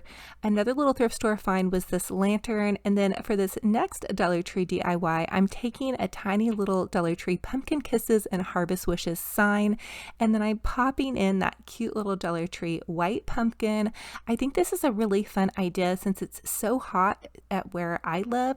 I don't want to really put a candle outside, even anything that could even possibly melt. And then I'm just adding in some more little pumpkins and this other mum to the side over here to this planter. I really love this. I think it's perfect because I added a little bit of height off to the left side of my door, and I feel like that balanced out the bench and then the little mum down there. And then eventually, once the stores bring out their real pumpkins, or I may even go to the pumpkin patch and get one, I want to add some really beautiful real pumpkins as well. But look at how gorgeous this garland turned out. You guys definitely pick some of that deco mesh up. Have fun creating a garland. You can even create these garlands on a piece of floral wire. I didn't have the floral wire, but I did have the extra garland piece. For the next DIY, I'm going to give my old outdoor broom a jazzy makeover. So I'm just taking some burlap ribbon and I'm going to hot glue the base of my broom. Now I actually use this broom, and Dollar Tree does sell brooms, but you guys can just take an old broom and add some pretty ribbon to it, wind it all the way up at the top, and of course I hot glued on my way up to the top. And once I got to the top, I just trimmed it off, and then I created a really beautiful bow bow with some buffalo check plaid ribbon that I found at Hobby Lobby, some more ribbon layered on top of that because you guys know I go super extra, and I just tied it on with a pipe cleaner. And then I'm taking some of these really pretty Dollar Tree leaves, and I'm going to add some leaves to the back of this. And my idea is to just remove this once it comes time for Halloween and add a really cute little Halloween bow to the front. But I thought this was a fun way to go ahead and doll up my broom because it actually is used and I like to keep it on my front porch. It was just so not pretty and it didn't go with my decor. So here we go, a very extra and very sparkling broom, perfect in time for fall and sweeping up the leaves. I have this huge tree on my front porch, or that overhangs on my front porch, that's constantly getting leaves everywhere. So just to keep everything tidy, I wanted to share with you guys that you can still use your broom and make sure that bow is really hot glued really tightly. But how adorable is this, you guys? I'm totally crushing on this. I don't think I've ever made a broom before, but I think it looks really cute with the garland. Just match it in with whatever colors you're using on your front porch.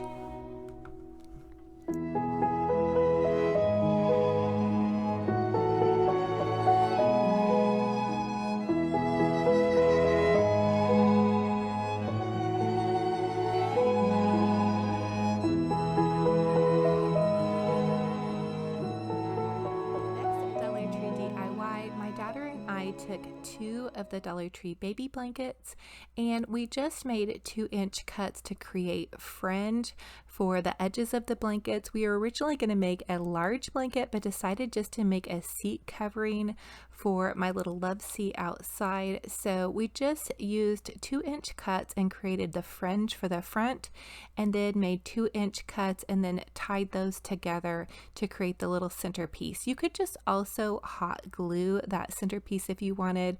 And then Walmart has their outdoor throw pillows, $2 each. You guys grab some if you need them. That's a great bargain. And then I just added the burlap pillow to the center. For the next Dollar Tree DIY, I created a really cute little floral for my little bike, and then I'm adding this little thrift store apple basket and some cute little Dollar Tree hay along with the Dollar Tree corn and those adorable little scarecrows. I have not been able to figure out what to do with mine, and I felt like this was perfect. I really want the neighbor kids in the morning or when they're coming home from the school bus to have something fun to look at, just to make their hearts sparkle and shine. And now I decided to take one of those leaf garlands and just wrap it around my little bike. I thought that would really jazz it up. And then I did add a cute little Dollar Tree sign to the front. So feeling fabulous here. I also added this little welcome to our patch sign. It was from an old fall decor from last year. And there's Tinky, my little helper, you guys. She had to make an appearance and say hello. She is so fun and cute and loves it when I get out there with her because she does live outside. I'm really allergic to her. But here is how adorable it is. Oh my goodness, you guys, this bike is so fabulous and oh so ready for fall and ready just to say hello to all of the neighbor kiddos that are coming to the bus. And I'm just loving this, you guys. It just made my heart so happy. This is one of my favorite places to decorate for sure. It's just an old vintage bike, you guys, that I got at a garage sale years and years ago. Now for the next little DIY, I'm just adding in some thrift store greenery to my outdoor planter. You guys, this is fake greenery, but it's so much easier sometimes than me trying to keep up with more florals during the fall. And then Dollar Tree also has this cute little Happy Harvest metal sign. I just popped that in and voila, I called it good. Now remember when we made this cute little Dollar Tree Deco Mesh Farm Fresh wreath? I decided to pop this outside. It was really large. It looked pretty in my dining room, but it definitely found its home outside on my fall front porch. The other thing I decided to decorate was another little planter. This one I just popped that football sign in along with a Dollar Tree scarecrow and some corn. I thought that was super cute. So I am over the moon, in love with this little front porch makeover. Comment and let me know which was your favorite little fun project on my fall outdoor front porch. Will you guys be jazzing up a broom or creating a garland or maybe framing out a sign or getting crazy on a hot fall day with some paint? I know it's not quite fall yet, but some of these mornings have actually been cooling off, and even with the leaves on my front porch, it's definitely giving me those fall vibes. And tonight is the first high school football game I'll be going to, so I'm super excited about that for this season. My son's a senior this year. I know I keep telling you guys that, but I have to tell you, it just feels like everything is a first of the last. So this is the last football game of his senior year, and whatnot. His girlfriend and him came by and took pictures underneath my fall mantle, so I just feel like this is even more fun and special to me, and I'll try to insert one of those pictures too. But anyway, and I have to share with you guys too my cute little outfit of the day. We can't forget that. Definitely a fun thrift store find.